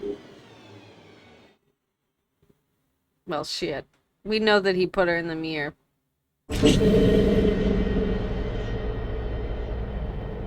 Oh, no. But now he took all her flesh off her body and now she's just bones. That's no good. She can't run. She doesn't have any legs. She's just this part and then there's not even any flesh. And she's inside the mirror. Damn. This is like the guy from Stranger Things, the new season. He didn't even raise her up into the air and then break all her bones, though. He just hung her up. That was pretty good. I think that's easily one of the better horror shorts that I've seen in a long time also on YouTube. I'd give that another 5. We've had a lot of pretty good ones tonight. Look at that creepy motherfucker. I did not know. Okay, lower your expectations. We got another one by Wancy Entertainment. Who knows though? Maybe it'll be good. This is a true sewer horror story. Oh wait, okay. Was that agreed though? Would you 4.5? McKenna, all right. She's Legolas. Oh no. Too soon forever. Rum. I assume you meant run. Alright, we got true sewer horror story. My name is Donovan, and I'm a 14-year-old light-skinned boy. At the time of the story, I was 11 or 12. I can't remember. All I remember is that I was in 5th grade at the time. Anyways, one day I got home from school and called up my friend Ethan. He's been my friend ever since 3rd grade, and we're still friends. He's got Lego hands. On the phone, I asked if we should play basketball at my school's park. So I got my basketball and a few cold water bottles and put them all in my backpack. Gotta stay I rode my hydrated. bike over to the school basketball court. I sat there for a few minutes because Ethan's house wasn't as close to the school as mine was. He got to the court around 4 p.m. We started to play basketball for a few hours. Before Ethan said we should go to the sewer tunnels. There were some large sewer tunnels about 6 or 7 feet tall, and they were only about 15 minutes away on bike. I was bored of playing basketball for a few hours, so I said sure, and we rode our bikes 15 minutes away to the tunnels. I guess kids in would do a that. ditch and under a pretty busy road to describe them a little. When me and Ethan got there, we hopped off our bikes and started walking through the tunnels, pushing our bikes with us. We walked for maybe about 30 seconds. What if Ethan's a whole Ninja Turtle? Around while pushing. In case we see anything, we can just hop on our bikes and pedal away. Oh yeah, it's back with the ball. Everything's gone. They just left it. I said that's a good idea and could possibly save our lives, so we did it. We walked in the tunnel for a few more minutes with our phone flashlights on, looking for cool, old stuff. Out of nowhere, he stopped me and said, "Be quiet." Yeah, I know what a normal child thing to I was do. listening for a few seconds, and then I heard it. I heard loud breathing, and giggling going through the tunnel. Nope. He whispered with a worried look that we should get out of here. I was Yeah. scared as hell. I obviously agreed. We got on our bikes and started pedaling as fast as we could to get out of there. As No. we were riding through the tunnel, the breathing and giggling turned into this very loud, psychopathic screaming and laughter. We also heard someone chasing us. After a few seconds, there were some loud footsteps following us. We That's huddled not for our good. lives for one more minute to the end of the tunnel. When we got to the end of the tunnel, it was Wasn't the completely ground dark outside, water? but at the tunnel entrance, there was a light right above it. I looked back after 30 seconds pedaling. What I saw almost made me fall off my bike and pass out. There were 6 men, all dressed in suits, and they were all wearing terrifying white masks. It's Each the one with a Illuminati. shed with blood all over it. I Nice. also noticed their masks and suits had blood smeared all over them. I saw all that and screamed, and they started chasing us. We were still pedaling away, desperately trying to get to my house. We got to my house after 10 minutes. We hid our bikes in my garage. Because if they saw the house with the same bikes What we is rode that on the away in, wall? they would know it was Is us. that a broom? I burst into the house where my parents were watching TV. We told our parents what we saw and then called the police. Ethan and I told the cops where we saw Machete sewer professionals. the policemen in the tunnel. 2 of the men charged at them with machetes, and the police ended up Machete sewer professionals. I don't feel bad. The other 4 men were found in a room in one of the tunnels. In the room, they found the 4 men, but in that room, there were Did they around have- 20 dead bodies and 4 kids still alive. Dude. with tape around their mouths. The police arrested the men and freed the kids. And thankfully, They look like zombies behind them, though. the 4 men It's got okay, those were sentenced just to death zombies. and were thankfully executed about a year ago. This is a haunting memory, and I'm very thankful Dude. that said we should turn our bikes around. Okay, but what if Ethan was one of them? Because he said, let's go into the sewers. Like those 20 unlucky people before us. Little suspicious, Ethan. Where's Ethan now? Ethan's in a high security prison. I'm just kidding. We don't like, this is an anti-prison stream. Especially for profit. Ethan knew. Yeah, Ethan for sure knew. I'm sorry, you can't tell me that they didn't know. Like, you don't just recommend that, and then that happens, and then you're like, oh, good thing we got away. Ethan for sure knew. I don't trust Ethan. That would be scary as absolute fuck, though. Like, for sure. Absolutely. In real life, that would get a 5. It was still pretty scary. I didn't see it coming. I'd give it, like, a 4 or 4.5. Beyond not experiencing it. Alright, next up we got College Haunting by Rising Flame Productions. Another new one I never heard of before. Old Dominion. Only the best horror short choices.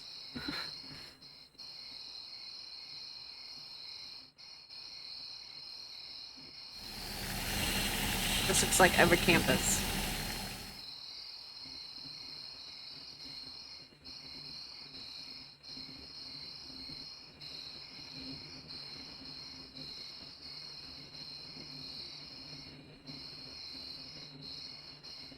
really setting the scene. Kevin Gardner.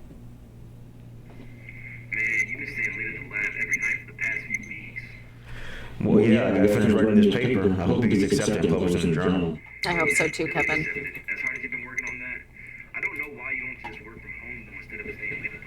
Well, maybe we can just focus more whenever I'm working here.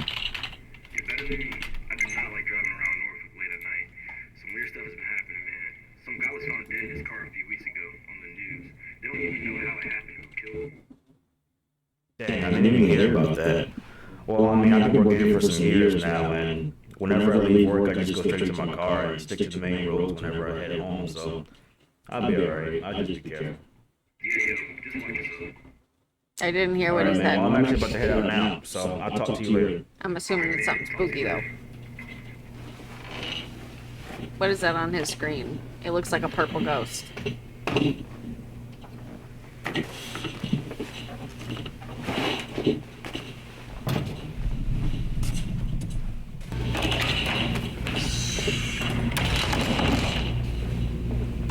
Oh, that's a ghost. That's a whole ghost.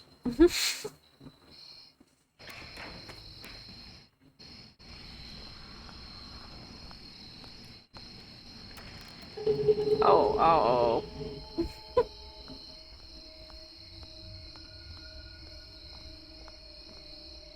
It's pretty unsettling, though, walking on a college campus at night, and then there's no one around. Oh, Kevin, you gotta go. You gotta go, Kevin. It's time to run. He doesn't even care. Kevin's, like, totally unfazed.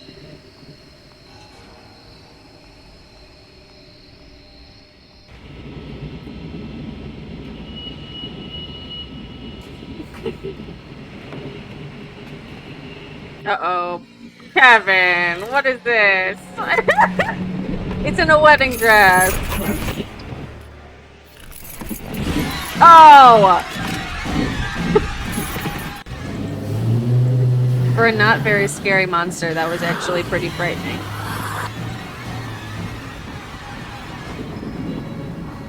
Yeah, Kevin, you gotta go. Oh, and it's just hanging out in the window.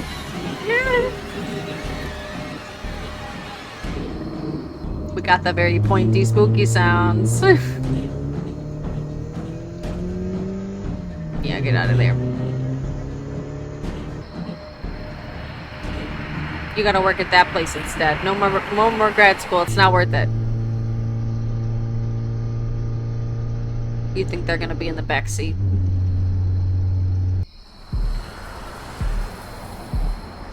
No, right? Where is campus security? I didn't even see one of those beacons. The blue ones where you hit it in case you're in danger. Uh-oh. You would have seen that, Kevin. Look alive. Pressure's off. Where's this? I missed that one, I think. Uh-oh. This is very nun-like.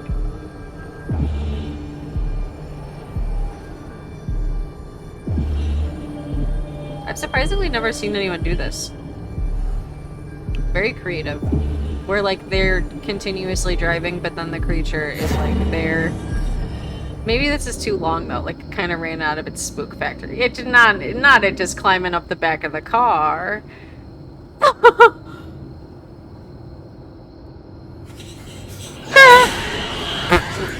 They claymationed that. That was, like, straight out of Pee-wee Herman.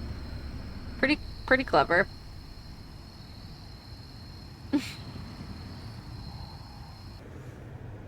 No. Kevin, you gotta go. That wasn't just your imagination. Don't stop. Kevin, was your window even up? It looks like his window is down. Kevin, why did you put your window down after you saw that? This isn't the time for fresh air, Kevin. Oh, what? What? Now you'll never get published. Kevin published and perished. This is what the academics are always talking about. God damn it.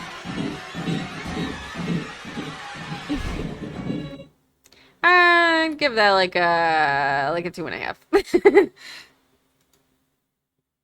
I mean, it would be way okay. So if the monster, hear me out. If the monster was actually scary looking, that would have been way higher. Like it would have, because I liked it. I liked the creativity. I think that it had a lot of potential, but the monster wasn't scary. They had good execution of the monster though, at many parts. So I'll give it that for sure. Yeah, I mean, I guess I gotta remember how bad the ACMs are. I just wasn't scared by the monster itself. So I gotta give it like a 3.5 tops. But I see why you would say 4.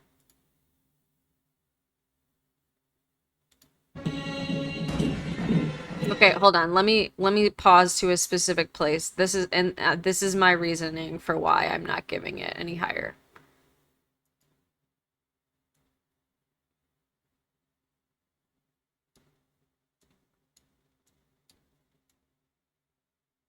Where'd it go?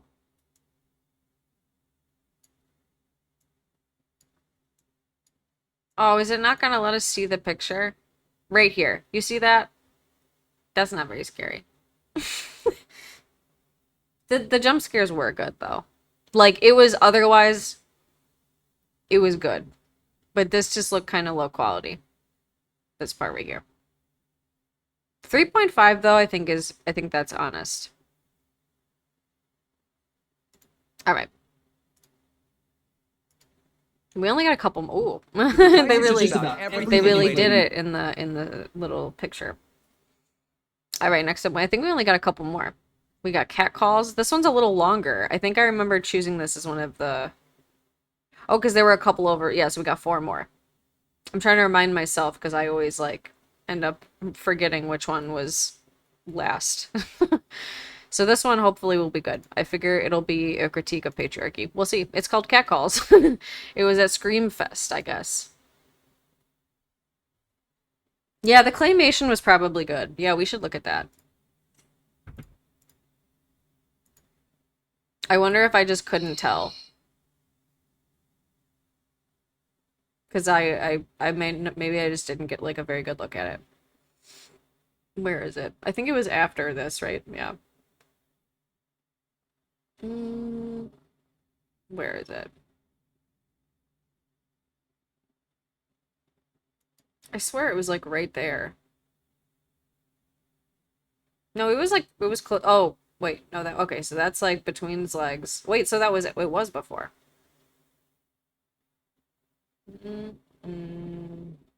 Oh, because he was still driving when it happened, and it was just in the window.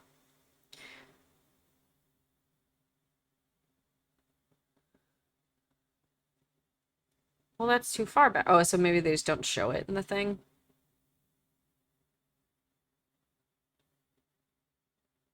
We gotta be close to it. I'm just not seeing it. Okay, we gotta probably rewatch this part just to see. We're gonna get spooked again.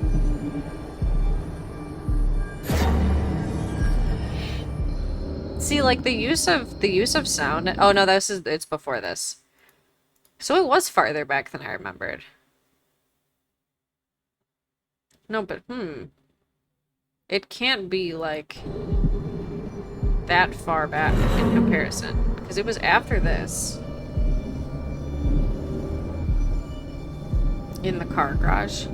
It was like, I thought it was later. Wasn't it like, it was after these first few jump scares for sure.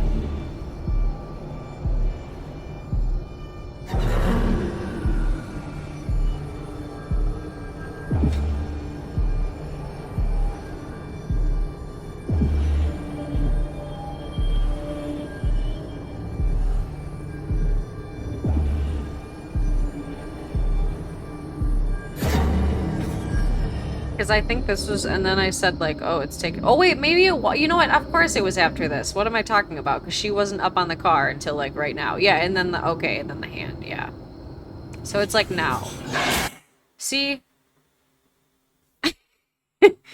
It's just kind of goofy. But it's for sure. I think it's claymation. But it might also be a mask with a wig on. And then a monster hand. Yeah. So, yeah. Meh. Okay, yeah. That's what I don't know. And I guess, I mean, you can basically see it the same quality as on Twitch, I think. Yeah, I don't know. With Shopify's mobile app, you can No ads. But yeah, next up we got cat calls. Scream Fest. But like I said, I think the overall production was still good. Impressive for any, typical horror short. Based on a true story.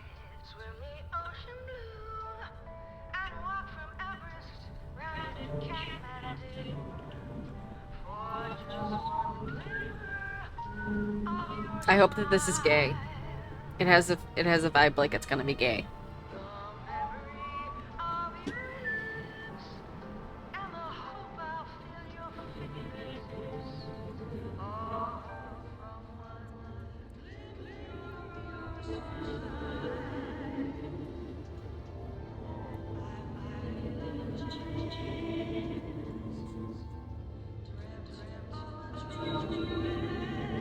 This is a purposeful echo.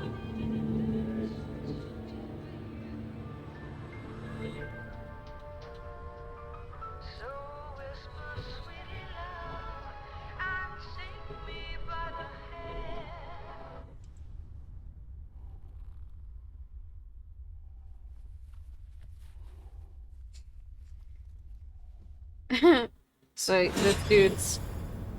this dude was like listening to 40s music, and now he's gonna go be a cat caller. Oh. Yeah, if you want to go straight up this road, and then take a left. Uh-oh. That was inappropriate.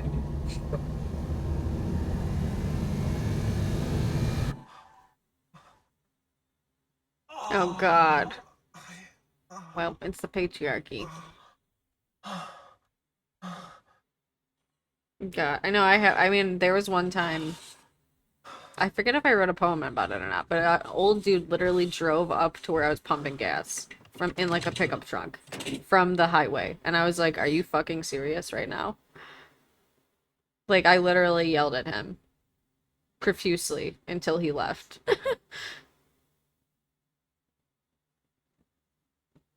This guy should feel really bad about himself.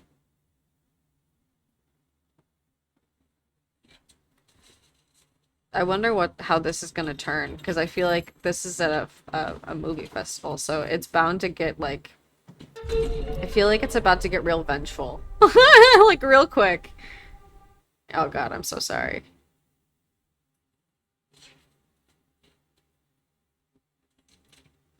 I can't wait for I'm already on whatever this thing is team. Like, I'm definitely on their side, for sure. This is... Did you see what that is?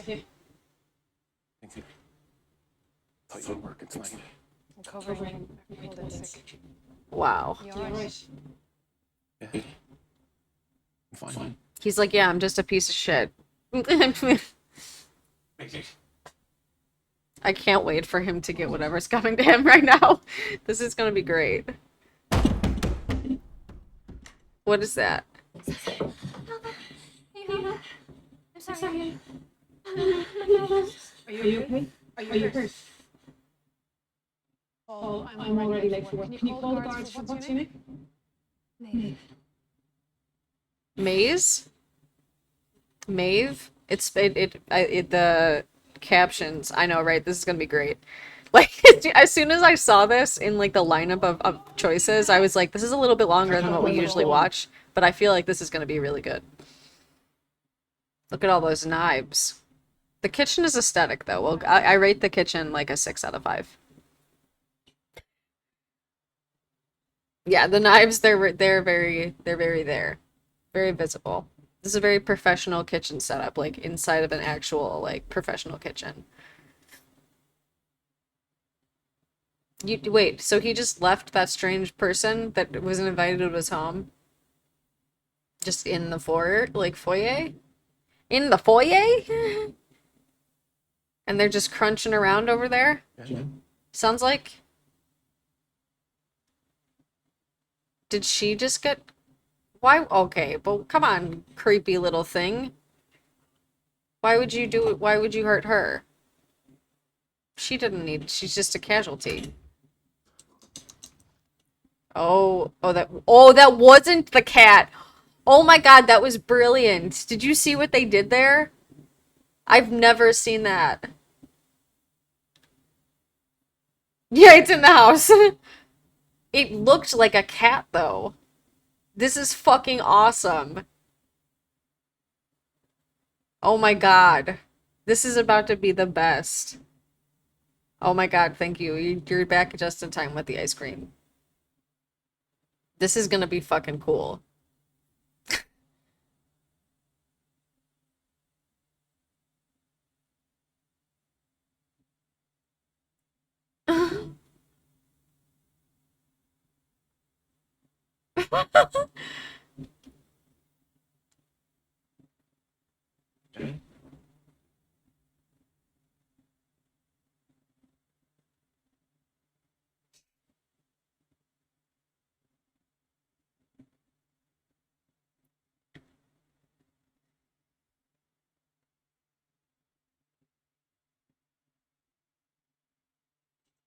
He's got a Dalmatian on his keys.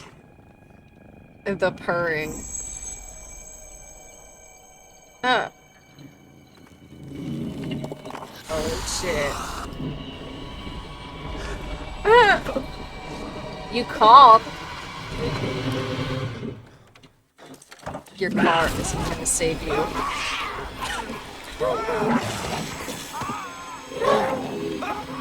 I love that there's a cat under it that they just panned down to show. That was rad.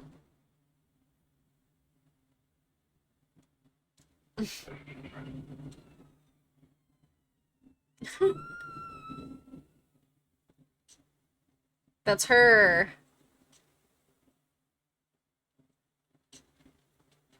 Hello, ladies. Hello.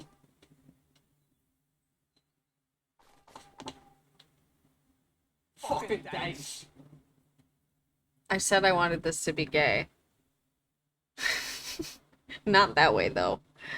Where it's an insult. Oh, yeah. That was pretty cool. I'm into that. I'm into what this is. We love the new... and that's probably one of the very first, like, horror shorts that I've seen like this. Like, I know that that's becoming a thing more commonly in, like, regular length horror, but it's great to see it transfer into horror shorts now. Because as we've seen, like, that's not the norm. And I've watched so many of them, you really don't see them like that. So it's good to see that that's becoming a thing. All right, next we yeah, 5. I gave it a 5. You give it a 2 out of 1. I agree. Yeah, I give it a 5. What I loved that they did, like that part that I mentioned, was usually like in horror it'll be like, oh, it's just the cat, you know what I mean? And then like, so I looked at it and then it didn't occur to me because it looked like it was the size of an actual cat, and then it occurred to me that it was actually just a cat humanoid. And I was like, wow, it's like the very first time that instead of being like, oh, that's just the cat, it's like, oh, it's the cat. Like, yeah, we love it. We love it. All right, next up we got True Quarantine, a horror story animated. IMR, Scary Tales. Subscribe to IMR Scary Tales and watch spine-chilling horror stories almost every day. And don't forget to click on the bell icon. A little promotion. Quarantine horror story. I've been staying in my apartment in Jersey City during this coronavirus epidemic. My roommate has since gone home to Ohio to stay with her family during all of this, so I've been in the apartment alone. I've been mostly just watching new movies and shows. I try not to go out too much because my city is pretty bad right now. A couple of days ago, I was running extremely low on food, so I had to make a mandatory grocery run. I went to the nearby Trader Joe's wearing a mask and gloves, which considering the insane line and the limited stock, turned out to be a good idea. On my walk back home in the dark, I realized the streets were even quieter than they were the last time I went shopping, just a week before. Suddenly, out of an alleyway, some guy wearing a mask and gloves approaches me. He had a baby, wrapped in a hoodie and a small blanket in his hands. He seemed really sincere, and asked me to let him take his son to my apartment real quick, so he could change his diapers and feed him his food. He swore to me that he was clean and that he just really needed this favor for 5 minutes. It seemed like an emergency, and hearing the baby's little cries and the fact that this man even had a child with him, it just seemed really sincere, and the soft part of me agreed. I let him into my apartment building. It was only a short walk from there. We walked up the 3 stories to my apartment, and I let him inside, asking him to close the door behind him. I cleared a spot on the living room table for him to change his child's diapers or whatever. When I turned around, I saw the man snooping around in a strange way. He'd gone into my kitchen to do God knows what. I called over to him, letting him know that I'd set up the table for him to use. He didn't answer. I started getting confused. I walked into the kitchen and saw him looking around suspiciously. But what really confused me was the fact that the man was holding what I thought was his child with just one hand. It took me a second to realize it wasn't a child. It was just a baby doll wrapped in a blanket. One of those realistic ones that can make crying noises. He looked at me and suddenly pulled a gun out of his pocket. That's where things went from 1 to 100 real quick. With the gun aimed straight at my head, he said something like, "I'm gonna take what I want, and you're gonna stay in my sight." Of course I had to say okay. I wondered if it could be a BB gun with the tip painted black. But even if it was, I doubt if I could have overpowered him. I couldn't risk it. He pulled out a big black bag from his backpack and filled it with valuables. My wallet, some of my roommate's jewelry, kitchen valuables, my brother's Xbox, and my iPad. It was just the OG Xbox. But I was more scared of him pulling the trigger of that gun. He filled his bag and threw the fake baby in it as well. And then he left. I called the cops first thing. They came and helped me get in touch with the building owner. The cops were like, "We don't care." Footage. Of course, it didn't help him much, since his face was covered by a mask, making it near impossible to even discover who he was. All I can do is urge everyone to be careful. Don't trust anybody. Stay indoors until all of this is over. This was from 2020, by the way.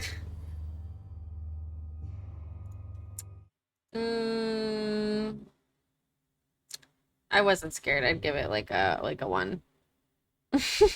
They wouldn't investigate anyways, yeah. They were like, sorry, sounds like you got fucked over. Yeah. Yeah, I don't know. I didn't like it. What Hides in the Dark? A short horror film shot in 4K by Alex Williams.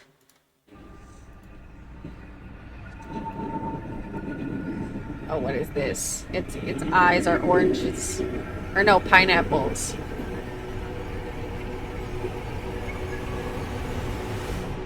What is that?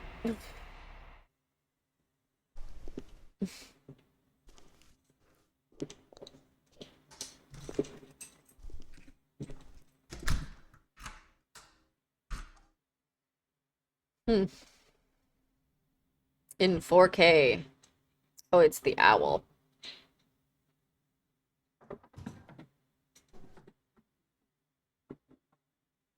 This is such a rich people setup, isn't it?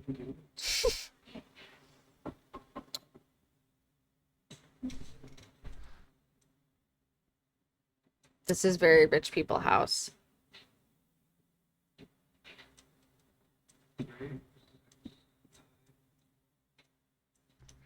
But she's like, was it you, Bananas?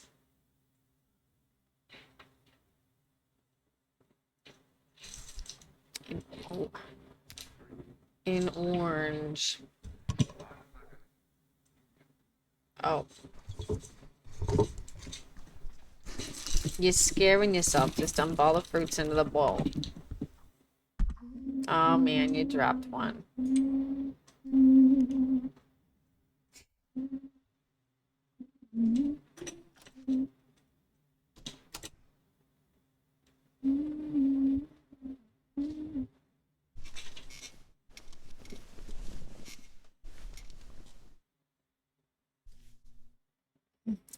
Time to scroll endlessly until we go to sleep. What'd you forget? Who's gonna be outside your door? What is that? Oh, 3 oranges.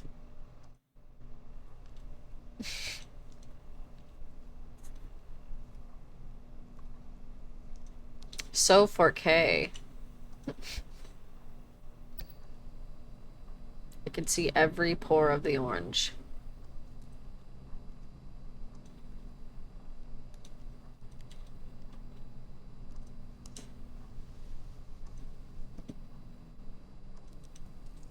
Why'd you squeeze it?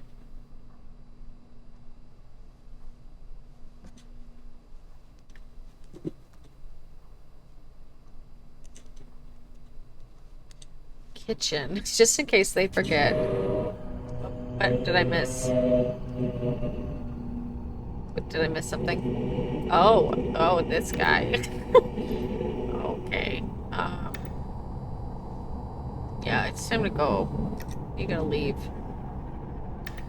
Red eye guy in the dark. No. He's got scurvy. Nope.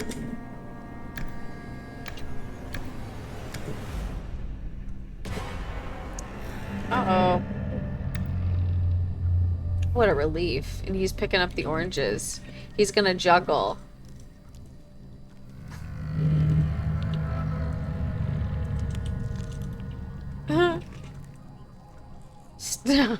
They meant to write 4K, meaning for Karen.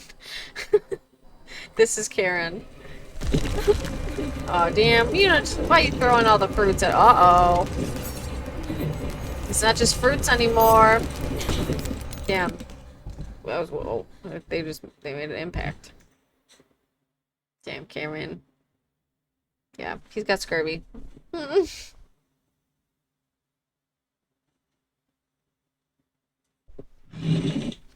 He looks like... Oh, she just got a knife in her bed. That was way more oranges. Why is she wearing high heels? It just occurred to me she's wearing whole high heels. No one would be wearing high heels right now. Who decided that?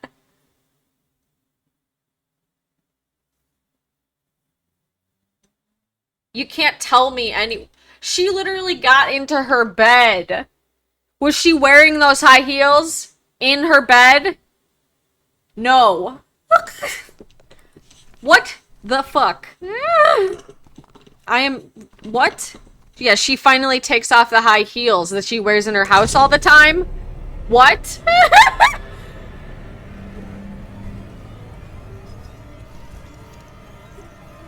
Yeah. I'm disappointed with you. Why you gotta take it out on the succulent? The succulent didn't do anything.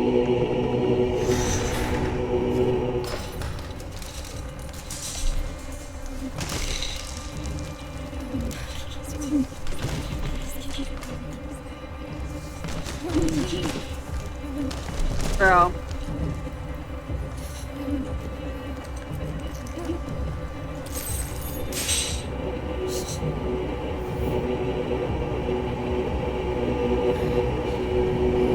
Uh-oh, it's right behind you. Just leave. What'd she do? Did she punch at it? Dude, it's not over. Don't lie to yourself. That's never how this stuff works. Is it all clean? Is it like nothing happened? No. Yeah, it's all clean.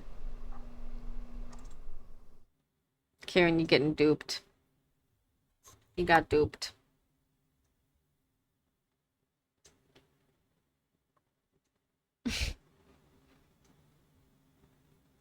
Why is it all wiggly? It's in 4K. Why couldn't you have gotten a tripod? Huh. Yeah, I don't know. I wasn't scared. I'd give it like a 1.5. Karens are known for making up some crazy stories. Oh no. The movie is a gaslight. Yeah, too. I think that's fair. The next one might be the last one. Let me see. Yeah, this is the last one. We got No Laundry After 10 p.m. by Migrate Film.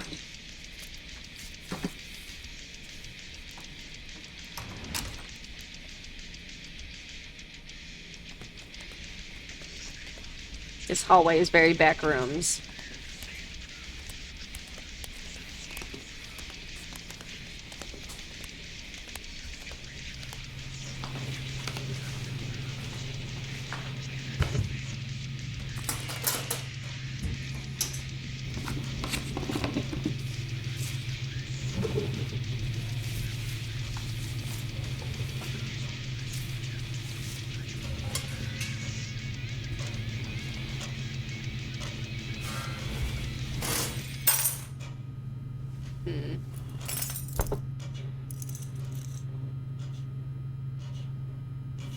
What was that?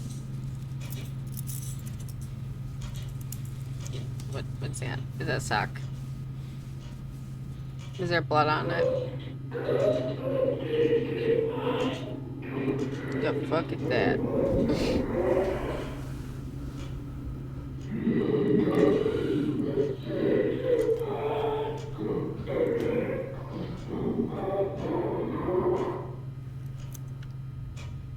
What?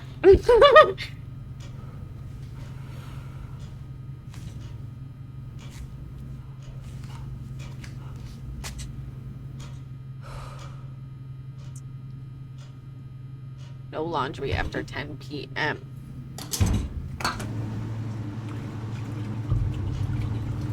Oh.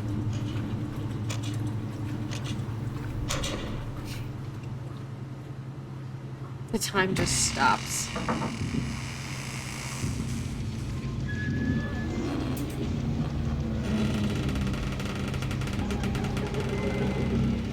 That's where the void opens.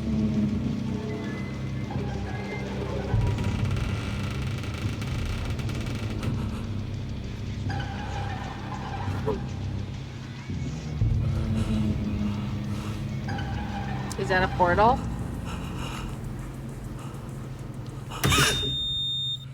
Oof.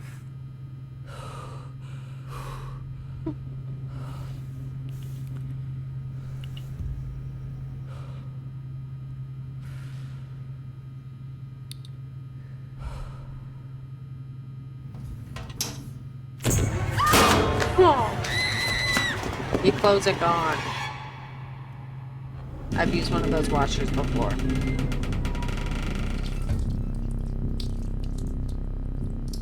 Your clothes became a human being.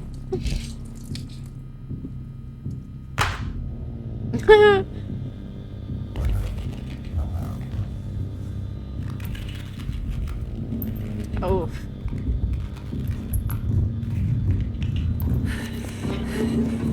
It's got its lippy loppies.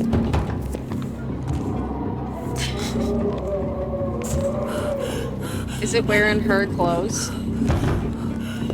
Because how dare it?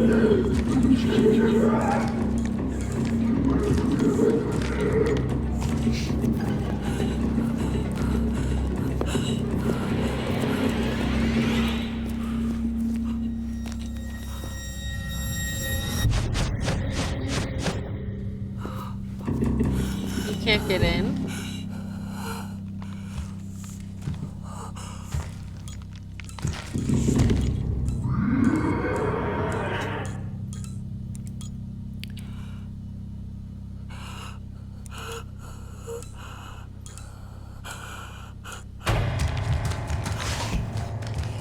I saw you. It's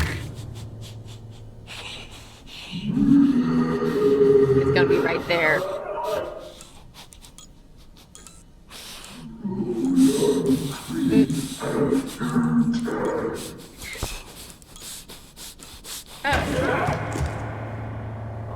doesn't show a face.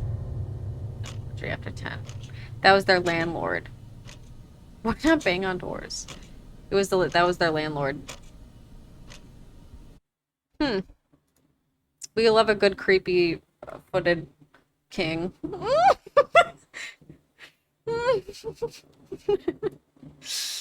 Good boundaries.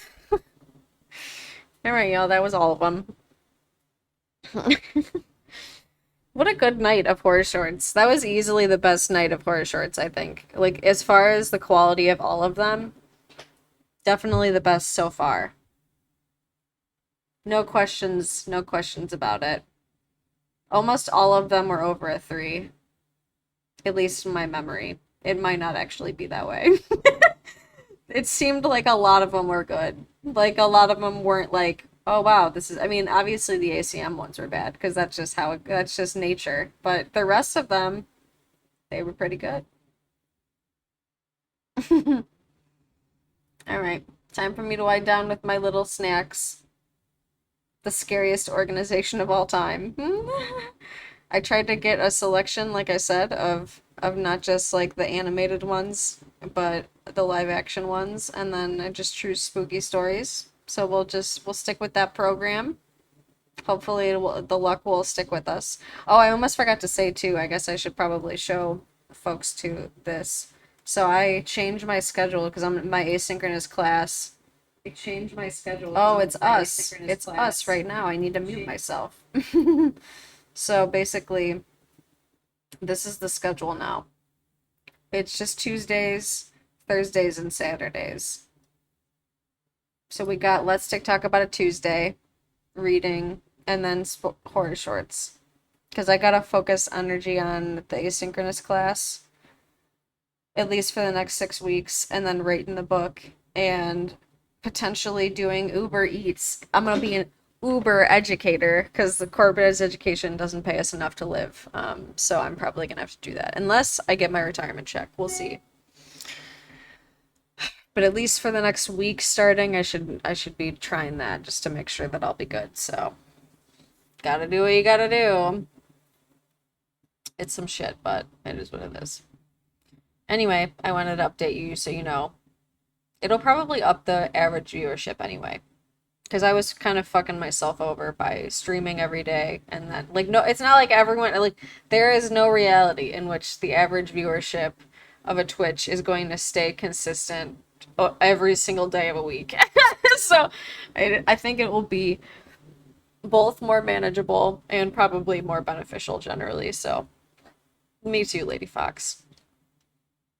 I applied for it, but we'll see if it does. Anyway, drink some water. So it's like basically the only thing I'm waiting for to get affiliate status on Twitch is the average viewership to be higher. So like, I don't need a very high average viewership, but it's just I've streamed like almost 125 hours at this point over the last month. So because each of those streams, the average viewerships have been lower sometimes, like it just I haven't met the mark yet, so yeah, it's okay. I know that it'll get there. Honestly, it might just change. Like, it's something that could be changed within, like, a week or two, if need be. I've just, like I said, I've accrued so many hours, and then, because sometimes, like, I feel like the video game stuff is kind of, like, lower, and then I do it the most, so then it's just kind of, like, prohibiting me from being able to actually hit affiliate status. But like I said, there's only so much of summer left anyway, and I gotta focus on writing the book also at the same time. Okay, cool. Well, thank you. I appreciate, obviously, always appreciated, never expected, but like I said, it'll be Tuesdays, Thursdays, and Saturdays now. All right, and whenever else I want and have free time to do it. So we'll see. Those are just for sure the scheduled ones. So they're, like I said, there's a high likelihood that, especially depending on by the end of this week, if my retirement check comes in, it might be whenever anyway. But if it doesn't, I gotta make sure I'm able to sustain myself. So anyway, have a good night or day. Drink water, have a nice little snack, get rest, do something nice for yourself. We all deserve better. I'll see you all soon.